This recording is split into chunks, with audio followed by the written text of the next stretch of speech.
my brothers. I'm here. Razor, Snake Eyes. Yes, sir. Y'all know what it is, Back man. off the We hip. back. Hold on, I just noticed something. Snake just switched up the photo again. Yeah. Oh yeah. Yeah. You see, Braun got Pierce scared to show up to his own show. Y'all see what's going on? Mm-hmm. Where was Yeah. Adam Pierce at tonight? I didn't see him. Oh, wait. That's Hotter something from Chelsea too, right? Green. Before He we don't want get none of that into it, bullshit. before we get into it, chat, you know, I got my brothers with me. You know what I'm saying? I got some educated, talented fellas with me. So, you know what I'm saying? It's enough gardens out there to give people their flowers. With that being said, just take a listen before we get into the episode. Yes, sir. I swear to God, I would never fold. I probably got the greatest story that was never told. I'm showing out now in every show. I left them old Jones behind. We gotta kick it back to the beginning for them. What we doing? Can we get it to the beginning? Yeah. How they gonna cut me? How they gonna cut me into the middle? Come on, man. What they doing? They doing, man. Snake Eyes. And I might be back better. Y'all write y'all raps, but I write these raps better. You think you that, but you cats just not clever. I seen you rat and you popping straps never. I swear to God, I would never fold. I probably got the greatest story that was never told. I'm showing out now in every show. I left them old Jones behind and got some better hoes. In the streets, nigga, we was hood professionals. Still got us all that time in them correctionals. But now I'ma focus on this money and got better goals. Cause when it's time to leave this earth, you would never know. It's set in stone. I show my brothers love just because. It don't matter what we go through, y'all forever blood. It's shorty changed nowadays, you doing hella drugs. Wishing I could turn what happened and it never was. Facts gang, man. Yeah. That's real shit. Some things you just can't change.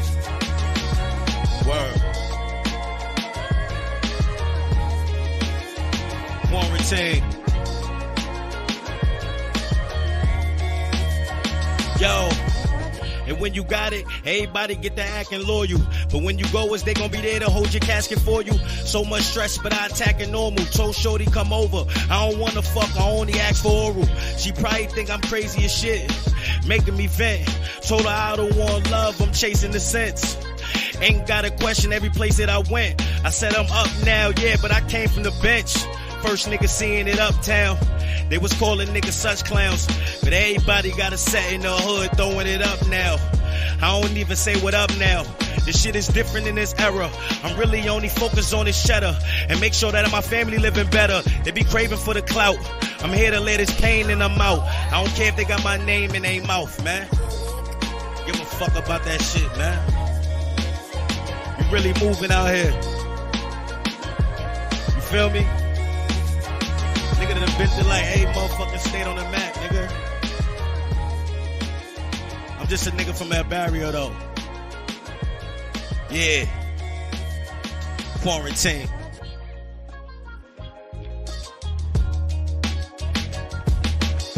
This shit kinda hard. Bro, I ain't gonna lie. This shit kinda hard, ain't it? Goosebumps. That second, all the verses, but that second verse starts telling me that love. Oh, wait. Man. Fire right there. I had to play that right there for my brother right there. I've been keeping that in the vault right there. Tuck, chat. I've been keeping that. I know what we're having on repeat now. Hey, listen, man. If you want to go catch that full tape, that's out. You know what I mean? Quarantine. I did listen. Let's take it a step further. I did this album at HD's crib. This whole album, this whole project tape. I did this with HD. This is like HD. You know what I mean? Was on the, you know what I mean, edited and all that for this. So yeah, bro, that was 2020 quarantine time when we was in the house. Yeah, man. So that took with me a back. tear in my eye. That shit was amazing. Salute right to there, both of you. That's it right there. That's the album right there, chat. Check it out, Quarantine. Shit, where my phone? I'm right there. like getting that shit as we speak. Yeah, it's on all streaming platforms. Man, we ain't playing no games over here, Chico. We all in. You know, it's crazy, right? To think like, because I play music on my channel, but like I be playing a lot of other nigga shit. For real. I might just need to play my shit only. I don't know. They just made me think I might just play I'm only my saying, shit. you know, it's all good to show everybody love, but you know, you entitled to be selfish one time, right? At least one. No. The thing be, bro, sometimes like at least. I don't be truly caring about the copyright. It's like, you know, how you play like a real music that, you know, they can strike you, but it don't affect the views you get or affect what you're trying to do. But you know, when we going in a compensation type route and we really like, you know, trying to get the money, yeah, it's probably best to just play your own music. You know what I mean? So No, for sure. I mean, like they say, stunt your shit. For sure, man. Out there too. Like I'm pretty sure that the people love our takes and they know what you do already. They know that we knowledgeable at what we do, but it's also good to put them on the things it might have flew over real quick. You know? Fuck that, man. HD, you on a project too. Play that track. Play that record. I got it. I got it queued up too. I would have been assaulted if he didn't. Hey, I'm telling him not to be humble. Here I go being humble, right? Like, come on. Yo, pray to the Lord, weather the storm. Gotta keep going, gotta move forward.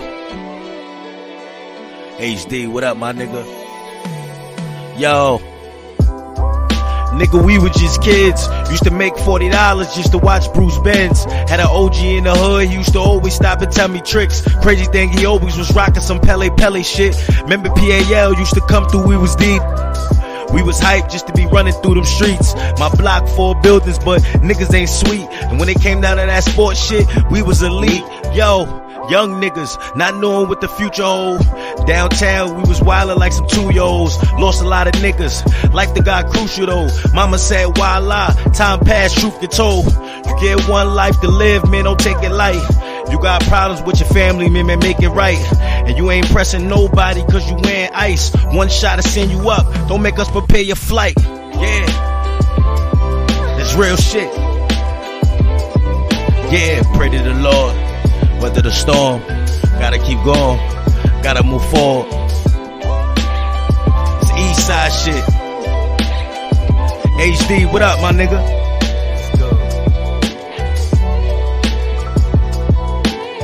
Talk what I know through the hardships on the projects. Kept myself in tune, not to lose. It was slime sings. Put that on my mama, and I did that over grandma crib. I ain't try to shit this set. I don't know how I would live. Real ones gon' keep moving, yeah, that's facts. But why jeopardize your family doing backtracks? I was always keen to the love in the backstab, but I'm just running through the green like them halfback. Vision on tunnel light with some black bands. Came up from the town for the chips like Nat fans. Championship move. Tino Martinez Grand Slam coming from the Mecca. We get right where it's right at. Early in the morning, looking like a nightcap. Locked me for a month. I couldn't get them nights back. Shit, bring me memories. I wouldn't want them Nikes back. Giuseppe for some Giulianos. Damn, I want my Nikes back. Pray to the Lord, weather the storm.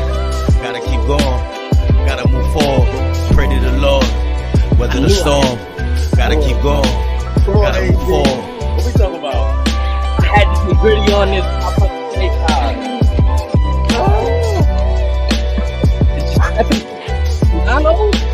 Damn, I want my Nikes back. I don't know about that. Tino Martino Grand Slam. Oh, yeah. Yeah, right here. Yeah, there's a lot going on right here. I mean, you know, hold on.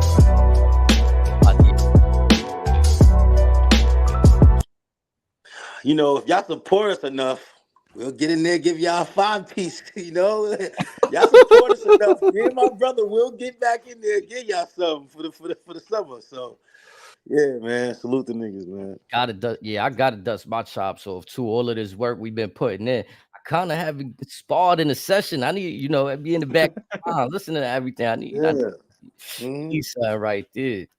Man, it's been an eventful Monday, man. The vibes is right to start off. I love it already, man. Unwelcome your thoughts, hip, square pit. We are hit. Yeah, he got. Yeah, right. Yeah.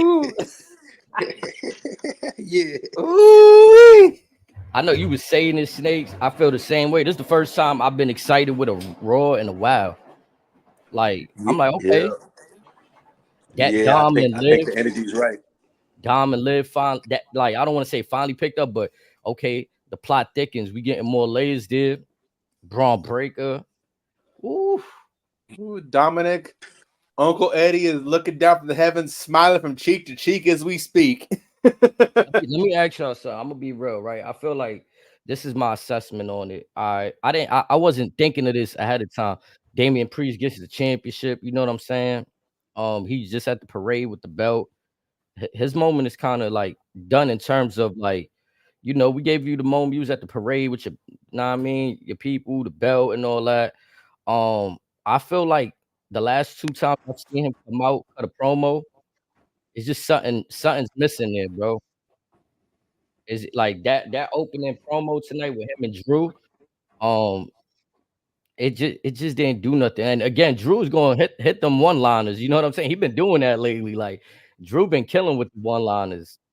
So I think Damian Priest, yeah, he drops this Saturday, y'all.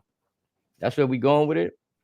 And it's something against Damian as a whole. It's just we're not seeing Damian Priest, the Archer, with like I touched on recently. We're seeing Punishment Martinez, the dude we were seeing from Ring of Honor once he was getting hot. He's in that zone again. He's not so much wearing the Judgment Day gear. He's wearing his own shit. You see the little Punisher logo on the side of a little denim vest. I feel like yeah, go ahead. I was gonna say I have a little different take than you fellas. I actually like Damian's theme. So do I. I think his theme is growing, like it's growing legs. Like people are starting to come around to. I thought the visual of him walking out with JD and them, like, you know what I mean, interrupting Drew. I thought that was a good like little moment for him coming out. He looked kind of like the champ. He did. He looked like the champ. Okay, I can see that. I didn't see like I know what you mean though, H, like his run, the things they've been doing with him since the title, you know what I mean? You kind of feel like the Puerto Rican Day Parade was like the last stint of his run with the belt. Like you've done everything, you put it on for your country. He was the first Puerto Rican champion in a long time. We're going to Scotland. It's Drew's time now. Let's get to the shits. You think they're going to do that to Priest? What? Let me ask you a question. If they do take the strap off Priest, where does that leave Priest going forward after that? I mean, in the same spot. We get to see him work more on this new character, and then when he does challenge for Punk, or when Seth comes back, he runs with him. We're going to see a more complete Damian Priest. I felt like something that I've been reading online that was kind of interesting was that you know, with given what he got right now, Damian Priest is not even the most important storyline in his own group, and he's the champion. He's the world champion. Like everybody's talking about Rhea Ripley, Dom, Liv. People, Carlito. People want Finn to dethrone Damian. But is Cody the most talked about storyline on SmackDown? No. So it's like we could say that for Cody. Cody's another one too, though. Yeah, we could get into his title reign too. I'm not really impressed by what he got going on as the champion. If I anything, think that's kind of like a testament that the world champs don't have the greatest storylines in WWE right now. That's how good WWE is moving right now. That even the world champions don't have the most intriguing storyline at the moment. That's that doesn't mean it's bad. The bloodline shit went over. I'll go one step further. We had concerns as to once Damian and Cody took their rights as champion, who was going to follow as far as the guy for the chase as the heel, or in Damian's case, the babyface.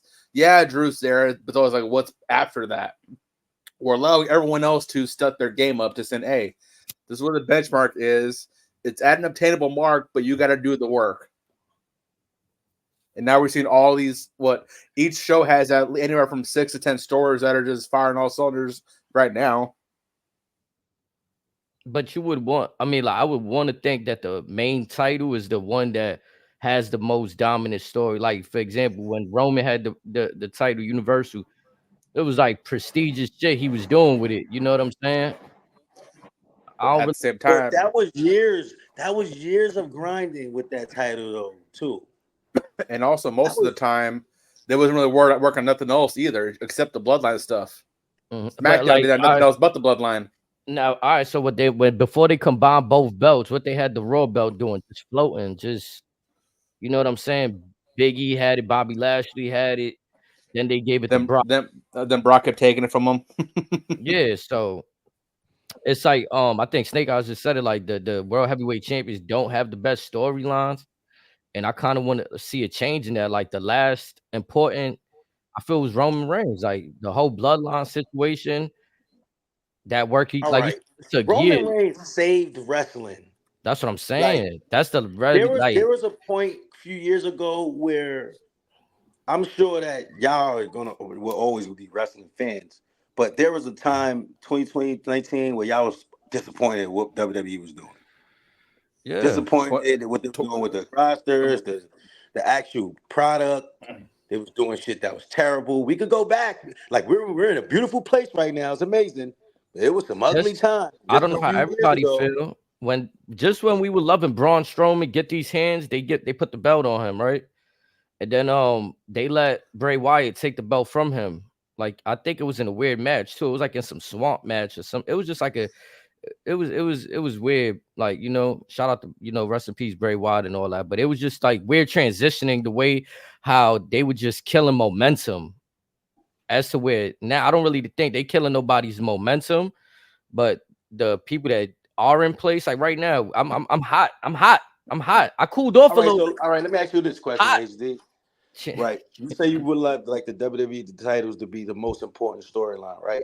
Is it a problem that right now to start the new year that it's not? Like we have a long way to go before we get to Nah, WrestleMania and and all I that. don't think right now is not a problem for Cody's, because we know what they got long term for that belt, for the SmackDown belt. But for Raw, I feel like ever since not Sheamus, Gunther won the King of the Ring and now he's the champion at SummerSlam. What I hope doesn't happen is we play pity pat with that belt until then. HD, we know for a fact soon as Drew gets, I'm gonna let you go, Raise. I see you ready to shoot off. Soon as Drew get that title, him and Punk will take over. We know that. Soon as CM Punk and Drew lock, you're not gonna be saying what you're saying no more about the title not meaning. They're gonna have this shit on Smash. So until we actually get there, But that's gonna be like 1 month. Drew's the champ. Like right now, if Drew wins this month, we got Money in the Bank next month. So if he doesn't lose to Punk, he only got another month before he faces Gunther at SummerSlam, which is right in the beginning of the August. Like, and who's to say Gunther winning? Gunther's like this. That is true. Who's to that say is. Gunther's I would think dethroning Drew? I don't. That's So before I get up to my tirade, I have two separate questions. Or actually, I'll make one quick question. Like, what would be the more bigger deal? Gunther beating Drew or Gunther beating Punk for the belt? I think Gunther just capturing his first championship. But to answer your question, I think Drew is the more impressive victory. Like I see him over with Gunther and Punk. I'm gonna go with Punk. Go with Punk. So I can see Drew beating Punk round one. Gunther then losing to Drew because it won't be as big a deal because they've gone to battle before. That match will always be on the table. That way you can have Gunther be this irate person, whatever, just unhinged and shit. So when he does win it, everyone's gonna be like, about fucking time. Whereas if you get over with Punk and then Gunther beats Punk, then I feel it kind of takes the gas off of Seth versus Punk when that happens. All right, so we're going into an era where y'all feel like there's gonna be no more long reigning champions. Y'all, the way we'll still have that. It's just much like Roman. You got to do it a certain way. You got to be careful with certain divisions to have, especially that we have some of the guys that are reaching that main event level. And this you don't want to kill that up too early. You've had Gunther. This is what you built Gunther for that position. Like only 3 people beat him in WWE right now. Okay, but you have all right. So keep in mind, right? Punk was not involved in WrestleMania due to injury, right? if he's not injured, I think the whole WWE storyline writing is different right now. Oh, he wins that. He wins that. Right. So I think Gunther still wins. To be honest, that part doesn't change, but it still possibly could have been Drew beating Seth at Clash. So as far as through Clash, I think we're all still in the right. It's just that one match is getting pushed back just a tad bit longer. Listen, guys, listen. This is my take. Box office. CM Punk and Seth Rollins is must-see TV. We know that. That is a storyline waiting to shoot the. Remember, that's what was the real thing. The first interview when CM Punk came back. It was Seth that was Rollins. the Mania match. It was Seth Rollins. We get this. I think this Drew shit has been a great way to take our mind off that and focus on that, which is cool, right? My question was like, since we talk about early reigns and people lose the title, what guy could you see the title on for a lengthy of time? Gunther. Drew, Gunther, or Punk. I was gonna say Punk because when he get to let's say he got the title when Seth's trying to, you know what I'm saying? Like, how's Gunther gonna be Punk so soon for the title if he has it? Like, I don't know. I'm gonna be honest though. Punk is a legend. He's a draw, but he's also injury prone, and that's been documented from here to AEW. Like, but then again, so is Seth Rollins. That's why I'm choosing Gunther as my next up on Raw to take that belt and elevate it. I believe the same thing he did with the IC belt, he could do with that championship. And my next question is, does Seth versus Punk, does that match even need a belt? No. Okay, then. Match for the hype alone. We're not gonna all right. I got y'all on that. But y'all gonna tell me if Jimmy and Jay didn't have a title in their match WrestleMania, would have made it better? No, like because again, no. Wow. Okay. Because certain stories, and that's also why I personally feel why towards the end, or even if they do run this back, Roman versus Brock, that belt didn't have to be for a title, not one time, because the tale of two just Goliaths is going head on. That was the gladiator fight we all wanted to see to begin with. The fact that the title was there was just subsidiary to everything. Okay, well, if you're gonna give me Punk and Seth no title, it has to be a stipulation. It has to be no holds barred. It has to be make it a cage match for all I care, or make it whatever you want. yeah. I don't just want a single pinfall match because the fact that it's a blood feud, the title is irrelevant at that point. I feel y'all. And then I think CM Punk's like his big thing, which got ruined, was main event in WrestleMania, which had he not got injured, I think could have happened. They could have found a way to have him go against Seth Rollins and still have Cody involved with the angle he was in with Roman and The Rock. But again, CM Punk got injured because remember that was one of the big things. He wanted the main event WrestleMania, that moment he never got. So I got a hot take about that. Okay. Yeah, would that 2-on-2 have been there if he didn't get hurt? With the tag team? Yeah. It would. If anything, it would have been someone else in Cody's corner, and it would have opened the show, not main evented. Punk versus Seth would have been that main event. I mean, Seth still had the match versus Drew the next night. So, but that doesn't happen either. Mm-hmm. That happens maybe Backlash, maybe Clash or whatever. I see what you're saying. That wasn't even a main event either. That match. That opened night too. Yeah. So in my opinion, Seth Punk would have main evented night 1. Cody Roman would have been night 2, and that tag match probably still would have been a thing. Just instead of Seth Rollins, include someone else maybe. Rock would have been probably in his regular role, like he's about to do now, like 4C and shit, like he about to do a solo on them. Oh, they could have still even did everything. Bloodline rules. For all we know, it could have been Cody and Cena that match. For all we know, because if you skip to it, you could have still just had the night 2 main event where it's Cody versus Roman, and like you said, Snakes Rock come in, throw the interference, and then was supposed to be Austin, but turned into Cena and Taker, everything could have still possibly played out that way. Maybe Had could the have awesome bloodline too. rules. Cena could have got taken on the tag match or whatever, and then in comes the glass shattering. Yeah, I hear music, or is it me?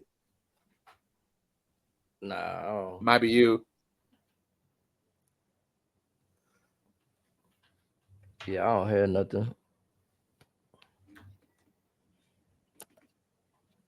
I definitely think that the work that Liv and Dom doing is overshadowing, not purposely down, right? But it's overshadowing what's going on in the Judgment Day. Like sometimes I think if that wasn't happening, if you remove, like, okay, Rhea Ripley got injured, whatever the case may be, someone else won a champion. But because they keeping this with Liv and Dom, and it's kind of like, oh, nah, the odds is on that.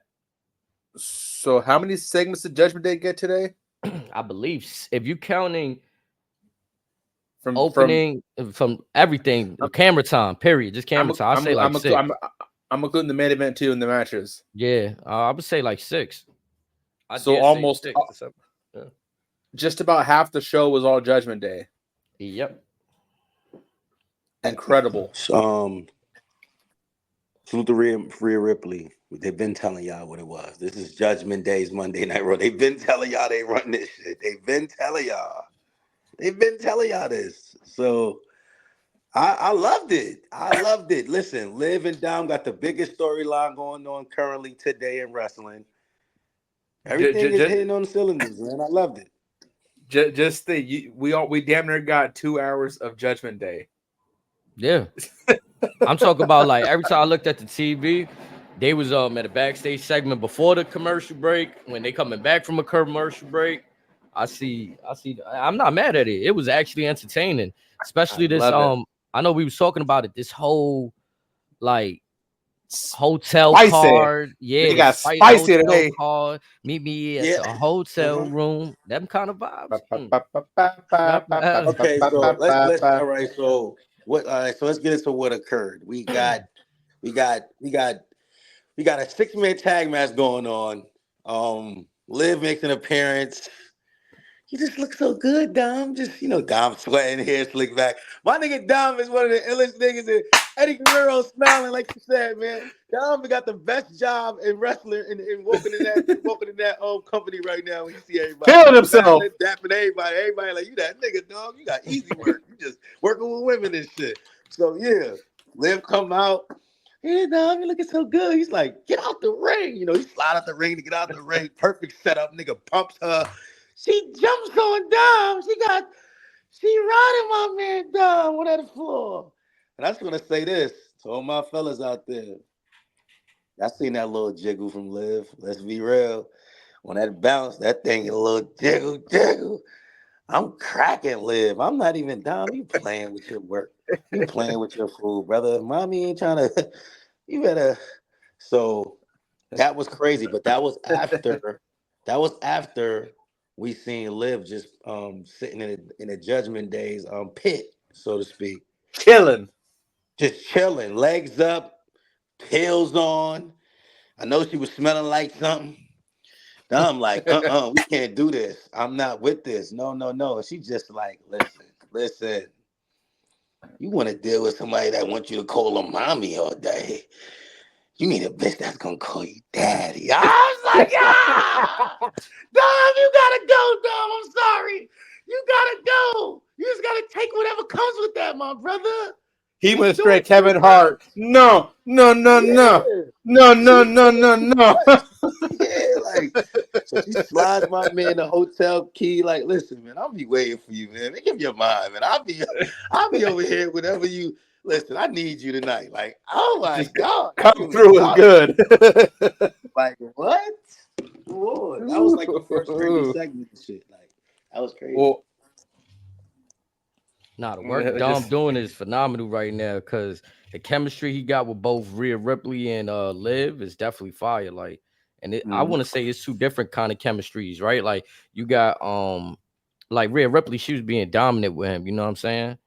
And Liv is over here trying to break him out of that. Like, nah, like, you know what I'm saying? Like, I'll just say going in there too. I mean, cut you. I want y'all to go.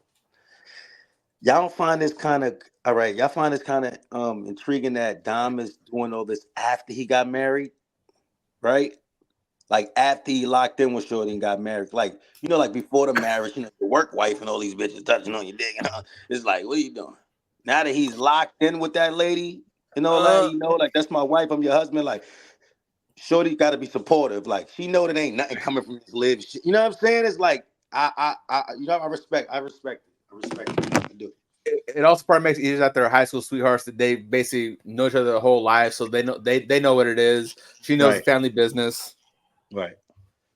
Because when you going into this lane, except in this role, this program, like you in a sexual chapter. It's like this is yeah. No, historically it could go. Historically, it could go either way. That's real ass on his piece right there. That was live ass. Like that's not. You can't fake the hard on. Like I know he was. Like I know he was down there. Like shit. You could see the fear in that boy's eyes. Come on, like come on. So.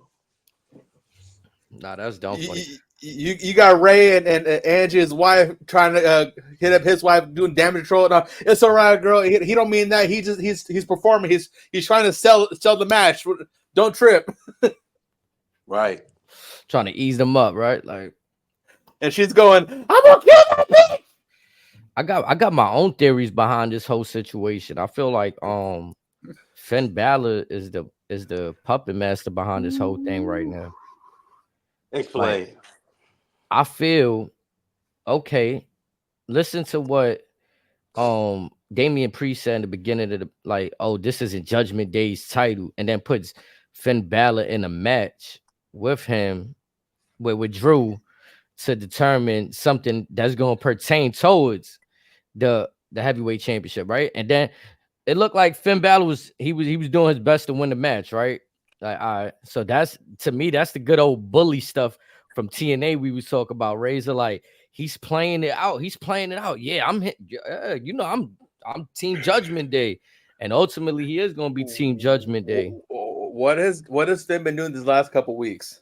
Wait, hold on, because HG just threw. Wait. So that right there though, with that's all right. Let me ask you a question. You don't think that's two different things? Like with the Drew shit and with Dom got going on with Liv, with like Finn. It's two totally different things, but it relates because now, okay, you see Finn's expression when Damian put him in the match, like why you gonna put me in this? Then he was like, his face shifted to, all right, I got this. Like it threw him off, but Finn is still like Finn is the ultimate mastermind. You know what I'm saying? He is correct me if I'm wrong, Razor. He was part of the original Bullet Club. He had that was OC, the founding leader of the Bullet Club. So I feel like he has that ability to just take over a faction. Like, yo, bro, I ain't gonna lie, bro. Real talk, this is my faction. Like, and then Liv is the perfect, she's the perfect one to fuck with, to disrupt the system. You know what I'm saying? Because Finn ain't really have nothing to do with Rhea Ripley. Like, yeah, they was cool, but they don't got no real connection. So so there's no loyalty. Your picture started to paint. You started to paint. I ain't gonna lie. At first, I was trying to see where you was going, but right there, you started to paint a little more. Start to come to light to me. So you feel like ultimately Finn is behind all this shit. And all right, let's go back to when we was talking about that car when Liv and Finn got out of the car, one of those Raws. Like, what the fuck was that? We never understood how to get in the car, how they got together. We just seen them getting out of the car once the Raws opening, right? So, like, to tie that to what you're saying maybe a plan was orchestrated. Like, listen, I ain't feeling what's going on. You feel me? I ain't getting no titles. You know what I'm saying? We looked at like, listen. You want Rhea? Do. You feel like all this ultimately Finn is behind and Liv and Finn is in cahoots. So let me ask you this: we didn't get there yet, but why would Finn take the hotel key? Why would I got a theory for this. Yeah, okay. Go ahead, Razor. I got a big one. Yeah. What is the one thing Finn has done these last few weeks that has remained consistent? Look out for Dominic.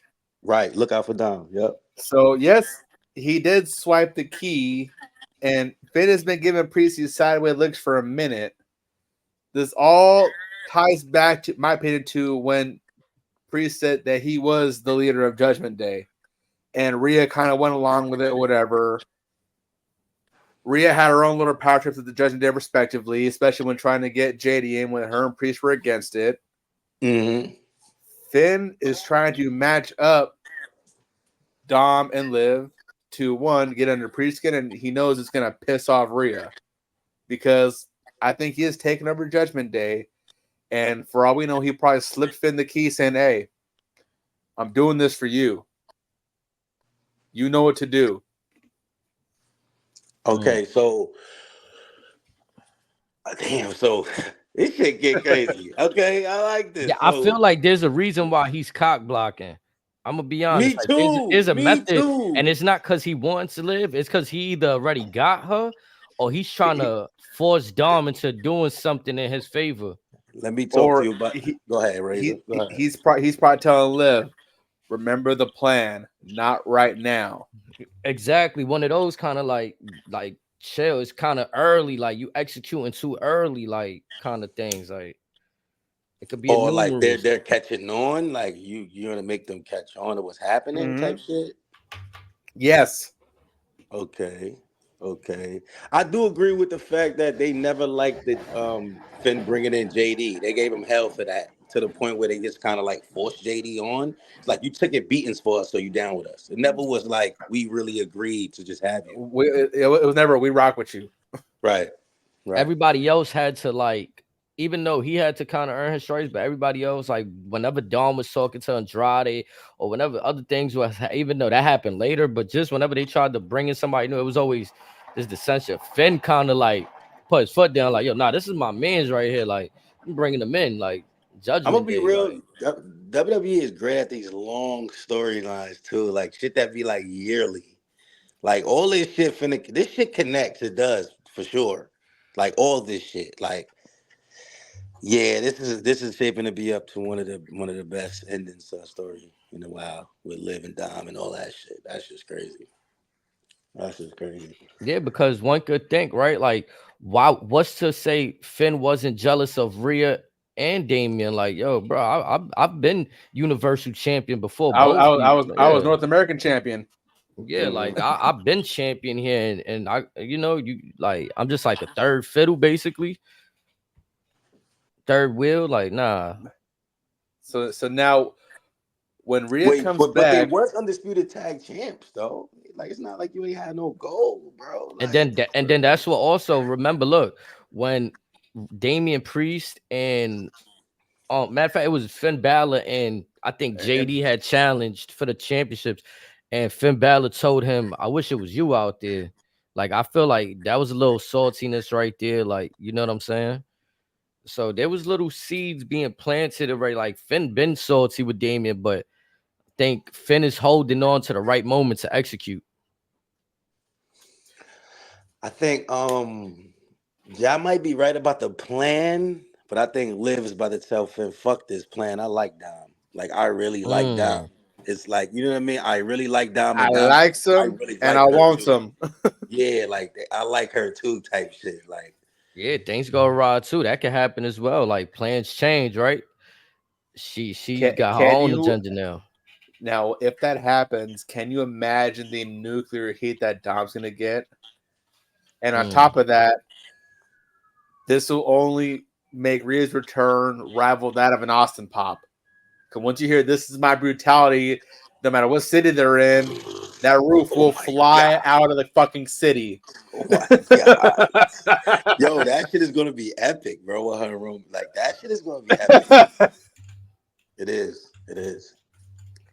And you gonna see the look on Liv and Dom faces like they just saw a ghost. They about to see the Grim Reaper right now.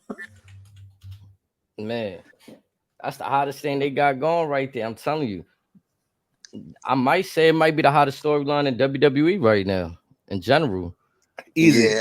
Yeah, it is. Especially the steps that they took today. I remember we was talking about this over the weekend. Like, we were saying we gonna see this Monday where they go with this, and they went 6 segments with it. Even just Raw for the people, because people tuned in, they might, you know what I mean, when they hear this, they might want to know what segment we're referring to. The second segment was the second segment was, you know, the Judgment Day in the back, you know, where they be at, and Dom is telling them, hey, this girl gave me the hotel key, man, to come crack, man. Your man Carlito, that's cool. That's cool, like, man. That was funny. Your man Carlito, like, hold up, that's cool. Like, niggas is over there, like, I seen Finn face. We all I'm proud of you. I think that was the most realist reaction in the room, because you got JD and Finn like this, like shocked, like, and then Carlito just there, like, that's cool. That was like the realist reaction. Finn was over there scheming. That's not cool. Yeah, but Finn was just like, when I seen it, I'm watching Finn, I'm like, this nigga Finn acting weird to me. Like, you know what I mean about it? Like, he's acting kind of weird about this shit. Like, and then Damian comes in, you know, after his shit with Drew, just like he the fake leader, like put the belt down, like, hey, so what's going on? Like, hey, Dom, niggas just like, yo, she gave me the hotel room. You're my boy, but you see he's gonna handle that. Yeah, Damian's looking at the desk like, where's the key? And everybody's looking around like, wait, it was just here. Like, where's this shit? And they have to get ready for the 6-man match, so they run out. You know what I mean? Now, Priest and Finn is just standing there like, I don't know, I don't have it. Like, I was just like, what's going on? I already had put in my bid for Finn taking the key before we got forward in the show. I said it. I said, Finn got that key, man. He wants that. He wants that. I'm telling you, he wants that. He's jealous of my boy Dom right now. You know, he got the abs and shit. You know what I mean? He probably think she want that. Yeah, but Dom got the hair though. Yeah, she want that mullet roll out right now. She on that. Like, so then we had that segment. That was kind of like, and then the 6-man, man, with Braun Strowman and them. How y'all feel about that match? You mean that big son of a bitch? Yeah, man. LWO needs somebody like that. You know what I'm saying? I was saying it to y'all. They need to be, and actually they worked well together, in my opinion. Like, you got a big dude like Braun, then the 2 like high flies and shit. Shit won the bad. We had the new Lucha Libre team, Ray and Dragon Lee. You feel what I'm saying? Matching outfits. You feel what I'm saying? I kind of think they're a good team. You know what I mean? Like, they came off as a team today. I liked it that. You know what I mean? Like if a you're gonna duo put them tag together, team. put them together. Like, you know what I'm saying? So I liked it that. The outfit, you know, the matching attire and shit like that. Listen, Rey Mysterio, man, been here forever, man, since I was 12 years old. I'm in my mid-30s. He's still here getting it in. How can I hate on that, brother? Shout out to Rey Mysterio. And also, shout out to Pat McAfee for the proper Spanish translation of "son of a bitch." I think that match did it did good for Braun, right? Like, for me to see him do his thing around the ring, like running everybody over. Today it felt like he had energy behind it. It was cool to see him hit the classics again. And also, that spot's never gonna get old. I'm gonna be honest. This is the same segment. We got the QR code, right? We got the QR code here. Yep. Yep. Let's see. This might have been the most intriguing QR code of them all. Would we say? Can we say? Well, Fridays was a good one. This one, yeah, we're going at this now. This one kind of drew some more clarity to it. Like, gave us a date. Like, oh, gave us a deadline or a countdown. That countdown is to win. Corpus Christi next week, right? Next Monday, Raw. I need somebody to do the math and tell us at what hour of the show is it? Is it like, does it end at 8 o'clock? The countdown? You just made something go off of my fucking head. Oh, I swear to God. Yeah, I need the exact math. I love professional wrestling right now, bro. I do. I really do. Okay, so y'all remember the era of Taz coming to WWE? Remember that? Yeah. Niggas forgot about it. It was like the Royal Rumble and this shit just popped up on the screen. Like, oh, so this shit counting down. It's about to happen. This is giving me that Y2J feel. I don't know what's gonna happen next week on Raw. Something's popping off. We're gonna see that shit counting down on the screen, bro, and we're gonna see what the fuck gonna happen. I don't know who's gonna get that moment, but whoever get that moment gonna get their ass whipped next week. So now all we know is the next clue is next week. This may not be the full on reveal. Just keep that in mind. Okay. But that's a pause you said, HD. What's that time? Because if that shit lead into like the middle of the show, like you know what I'm saying? That shit, let's see if anyone on Twitter got that figured out yet. Yeah, because I caught a glance and then I looked at the 6, right? So when I seen 6, I'm like, oh, that's a week. They're gonna do it next week, like, you know what I mean? But then I didn't really clock the hours and do the math and all of that at that moment. I'm like, man, that's too much to do right now. Somebody got it. I know somebody got it though. Somebody got it out there. Yeah, I think that'd be beautiful, man. That'd because that the suspense of that, like, you know, anything countdown when it hit 0 is like, like, you know what I mean? Like, hold on, like, I like that. That was crazy. And then next week is what date on the calendar? The 17th, I believe. Yeah. So then yep. I don't know what date exactly is Money in the Bank, but if it's anywhere in the first week, then we about 3 weeks out from Money in the Bank. Right. So they moving. I mean, I don't think you could. I don't think you could QR code 6 days and all that to the next Raw, and the next Raw is nothing. I don't think you could. I don't think the people gonna like that at all. Yeah, that's like, Triple H, I love y'all. If y'all was gonna do this, y'all gotta come through now. Y'all can't. Y'all fucked up with this one. Y'all gotta give us something. So if my math adds up, that's just the start. The math. Hold on, before you get your hopes up, if my math adds up, it just leads to the start time of Raw. Not bad. I'll take that still too. Like shit. Be tuned in for the whole 3 hours for that. It's crazy, bro. Fun. Michael Cole. Here goes another QR code. Dude, it's crazy. Shit on Pat McAfee face, like really?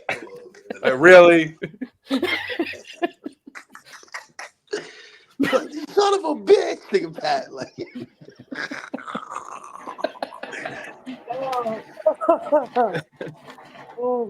they was on one on the commentary today, bro. Yo, that's all funny as shit right there. Well, remember, the God's green is legal in the state of Ohio.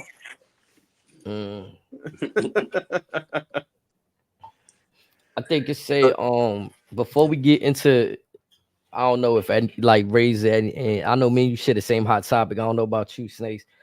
Before we get there though, the second hottest storyline, is it safe to say, is Sami Zayn and Chad Gable right now, and what's going on with Otis? Yeah. Yep. Definitely. What Otis finally turns, bro, when he puts his paws and delivers the world's strongest slam to Gable, bro. You know what I was thinking? Chad Gable will be the new Intercontinental Champion this Saturday at Clash of the Castle. Yes.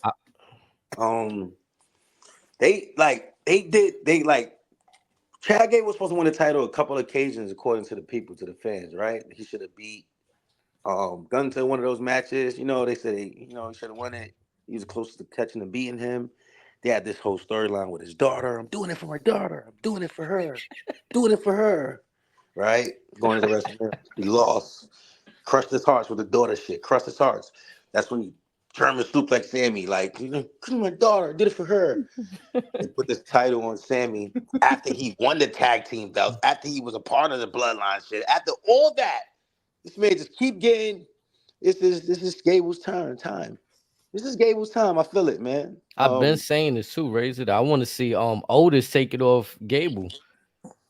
You know what I'm saying? That's to me where it's at. I just think they wanted to give Gable a program to lead into him actually taking the belt.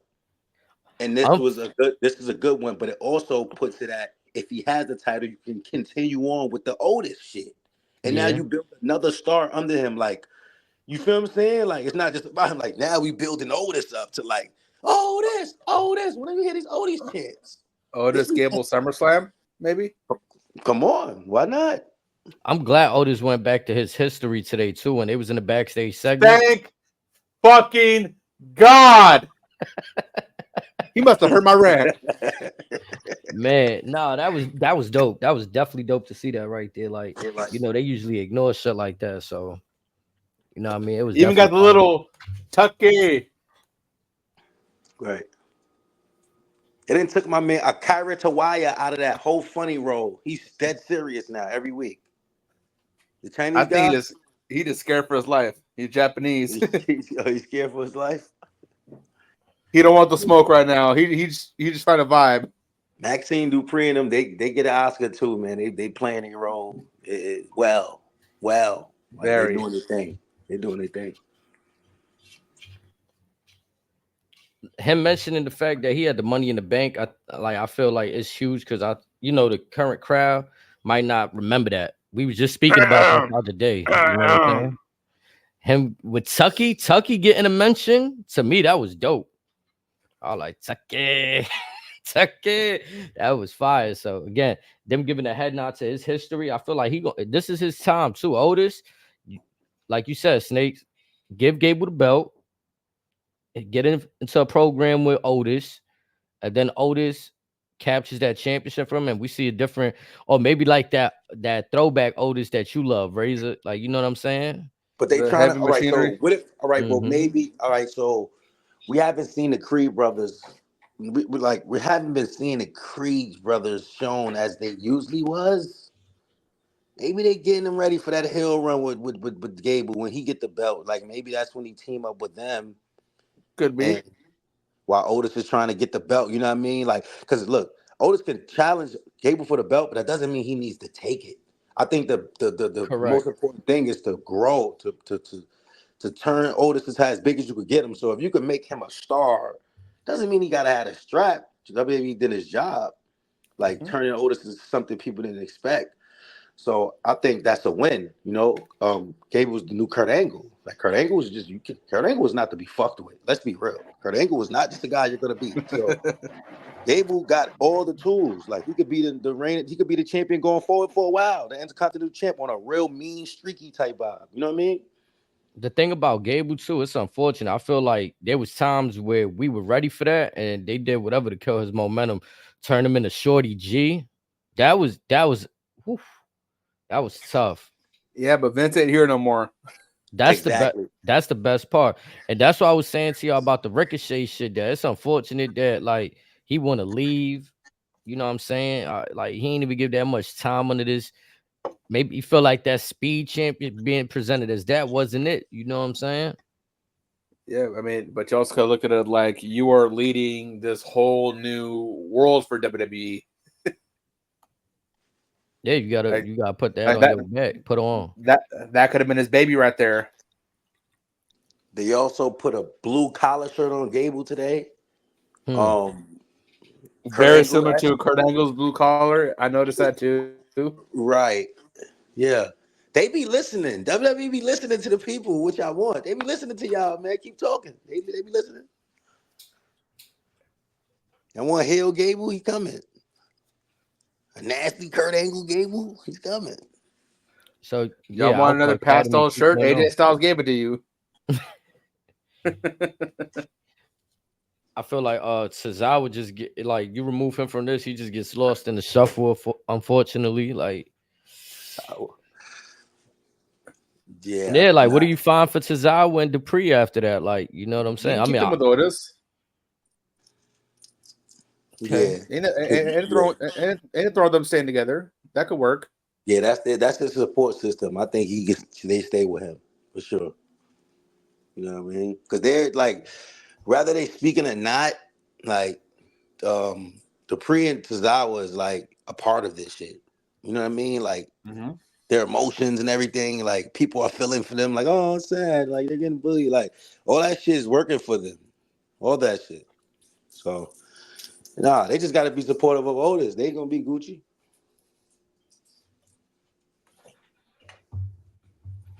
My favorite moment of the night, I seen somebody go motionless. Shayna Baszler puts out Alba Fire, something I was asking for last night or the night before. Well, actually, it was last night, right? And Battleground was last night, right? What it was a to last night. It was, and it was almost everything kind of what I called or had suspicion of. Like, obviously, if you're gonna book Shayna in a match with, it just didn't make sense to me. With like, you got her challenging for the tag team championships, right? And you want her to look strong in that, but you have her take a loss in NXT, and then the loss of cringe. Then you just do the on Raw, which should have been done on the Battleground. In all honesty, that's the crazy part. I'm like, nah, that's wild. If you bang your head against the steel steps, could you not be knocked out and unconscious, HD? She should be.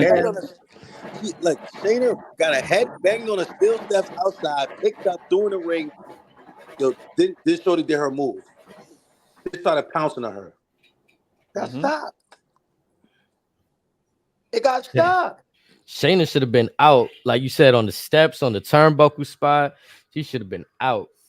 And we were saying too, like, we would have not even did the step spot. You could only just have one spot. Why she had to bang her head twice in that match? Like, boom, boom. But again, then the way it happened with the people in front of her, she tripped. It wasn't like it.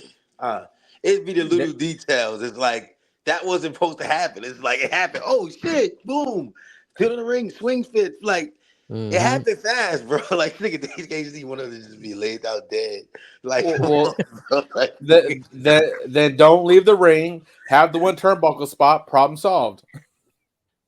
Nah, and then he said, "Say it again, Razor."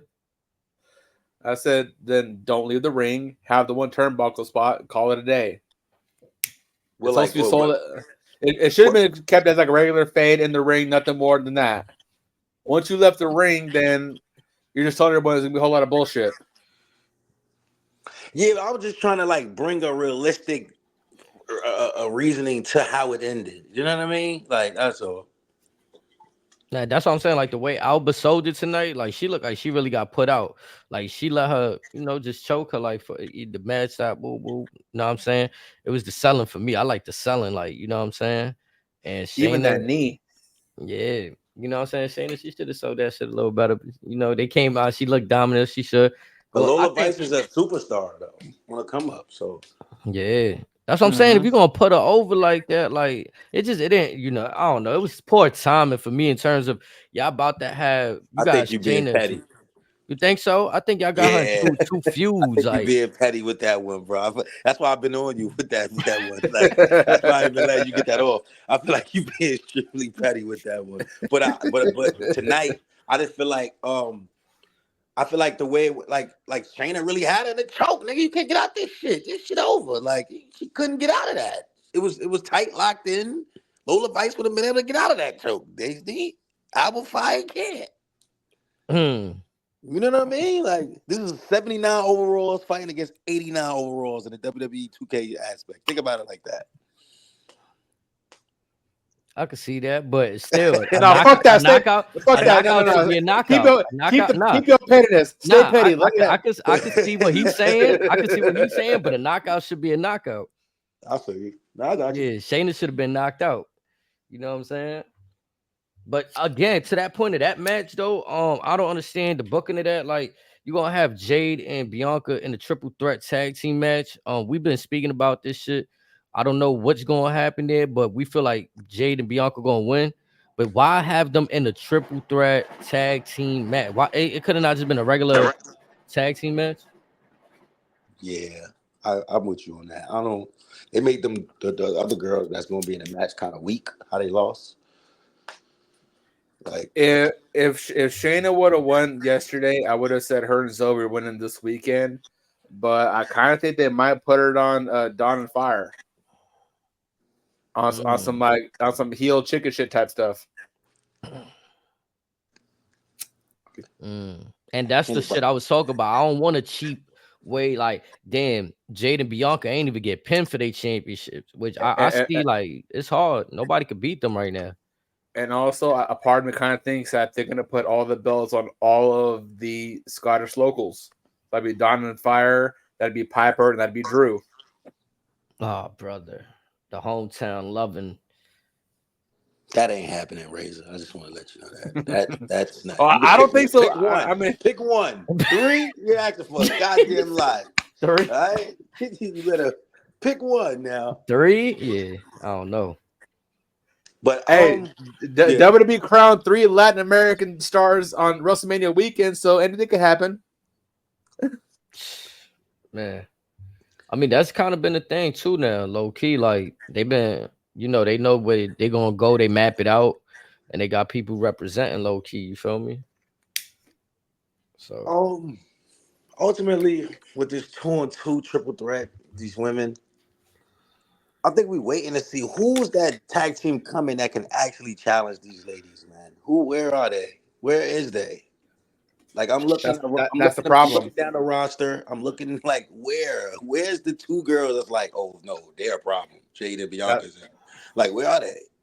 I mean, you could find a world with Nia Jax and Tiffany Stratton if they on the same page for real, for real.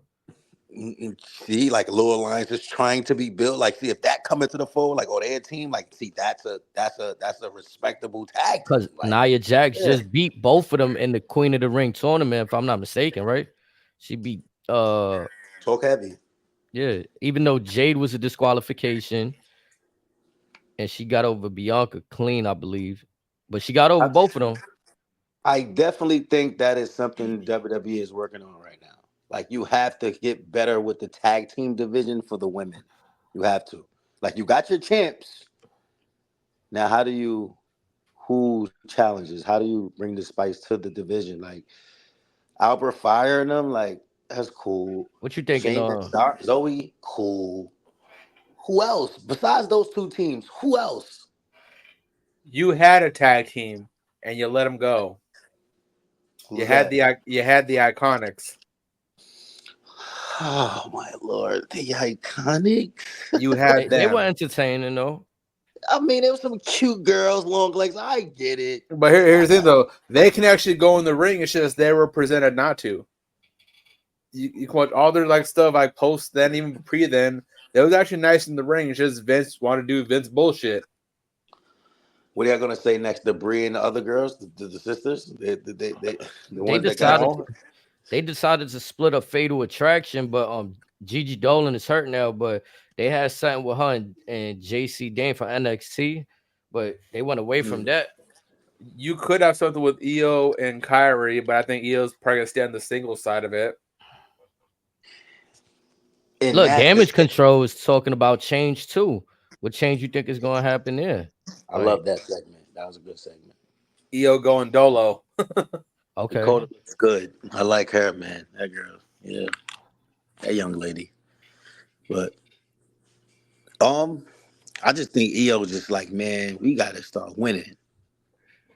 Like, the fuck is going on? And like, that's crazy, right? Because we was talking about Io and Kyrie. They had the belts. And because of the culture and the pressure of the world, the straps got taken off them young ladies, I believe. That was too soon of a storyline. Mm-hmm. Like, because now what else do you have? You know what I'm saying? Like, who can really challenge Jade and Bianca, bro?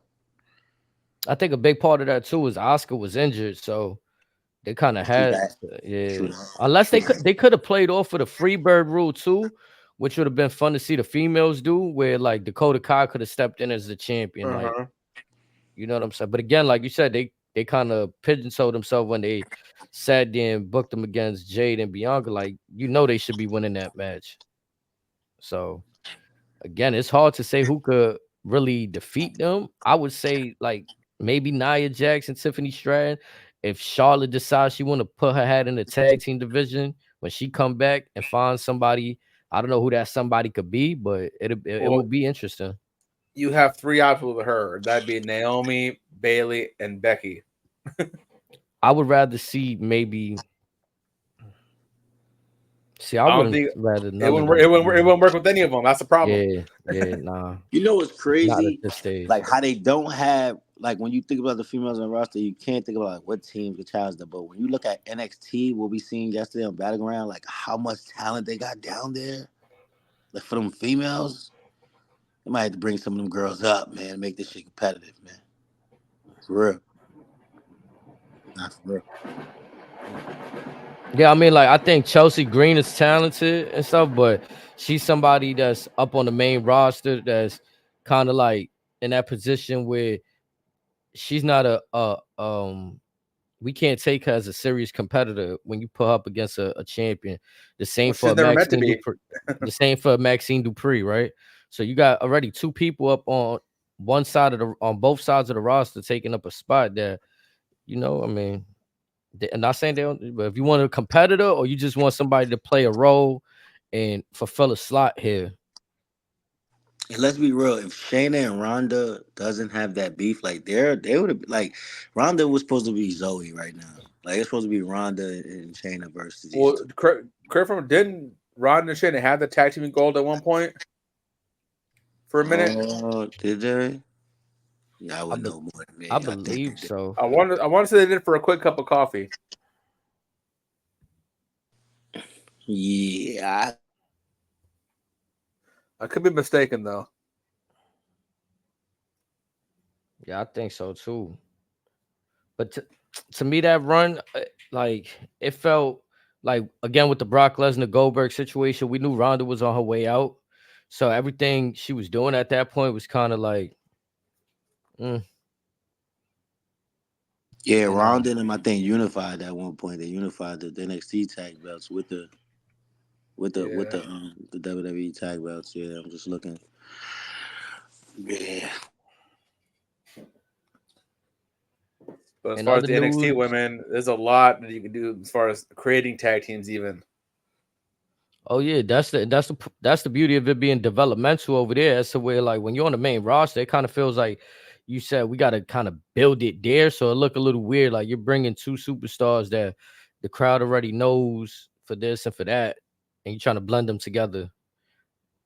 And developmental, you're giving them that time to grow with each other and be presented as a tag team from the jump.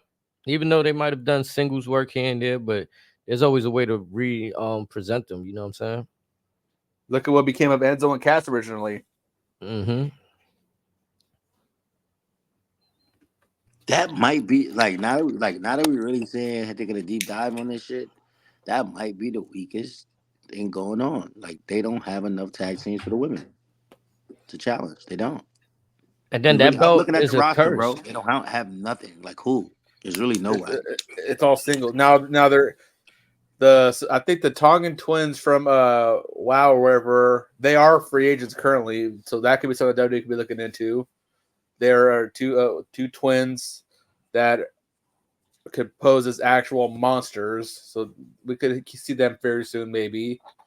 And then, yeah, even all across the world, not a whole lot of women's tag teams. Everyone's focused on that single gold. And then that belt we speaking about the other day, coincidentally, I feel like there's a curse behind it where everybody that gets that championship, they end up injured. You know what I'm saying? Mm-hmm. When Chelsea Green won that championship with Sonya Deville got injured probably a few days later. And she Sasha Bailey. Sasha Bailey. Alba Fire and Isla Dawn. I think Alba Fire got injured, right? Charlotte and Asuka. Yeah. Ain't nothing happening to Jade and Bianca. No, thankfully they breaking that curse. You know what I'm saying? But historically, when they were building that division, ladies were going down. They were going down. So this is probably the best time, but it's the hardest time also when you have two females on top. Like they so dominant. It's just like Jade is a future champion.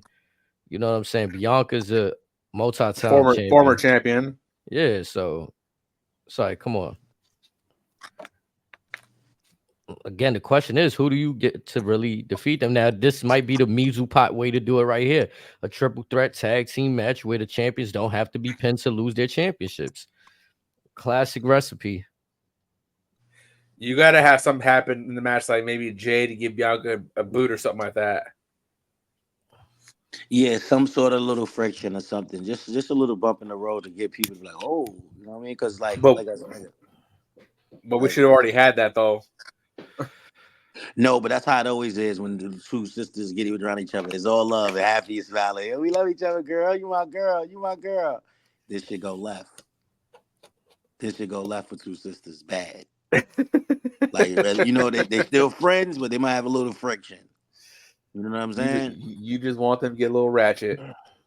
Not even just like, you know, you could show us them not being on the same page real quick. You know what I'm saying? And like, you know, them talking about it after, like, yo, girl, you had me a little, I ain't gonna lie, I was feeling the way about that, but you my girl, like, and it's like, oh, like, you know what I'm saying? Give us something. But Bianca's a hell of a team player. Yeah, she's been too nice for too long to do all that right away. Jade doesn't be able to develop and do this without Bianca, you know, agreeing to be by her. You know what I mean? When she steps into this big role. You know what I mean? Bianca's a champion. You feel me? Like she could be going back for her title that they took off her prematurely on some second shit. That was whack. Why they do that to her? Like, let's really talk about that. But yeah, how they stole the belt off her in seconds to cash in. Like that was some weak shit. Did that to that lady like that. But she's kept her head up. And she's here now doing a program with Jade, a new superstar who had a lot of questions. Casey Russell, you gotta give Bianca credit, man. This is the shit you get rewarded for after this shit is over. Like, Bianca will be rewarded again for this type of shit. Trust me. Trust me. No, I could definitely see that right there. And Montez, my brother. I know when your wife come home every night, you like, this girl getting all the chicken and bacon. I got like, let's be like, I remember that Hulu. We watched them Hulu that season of y'all's, and it definitely came off like, damn, my wife got all this chicken and bacon. I got to do something. I got to try to compete with her. Like, he's trying to compete with her. Montez, you can't compete with her, brother. She's really like a superstar of the women world. You would have to shit on your friend to become something realistically. And I don't think you would do that because you're a loyal brother. But in order for you to be who you is, shout out to Luke Heiswick. Had a great solo promotion today.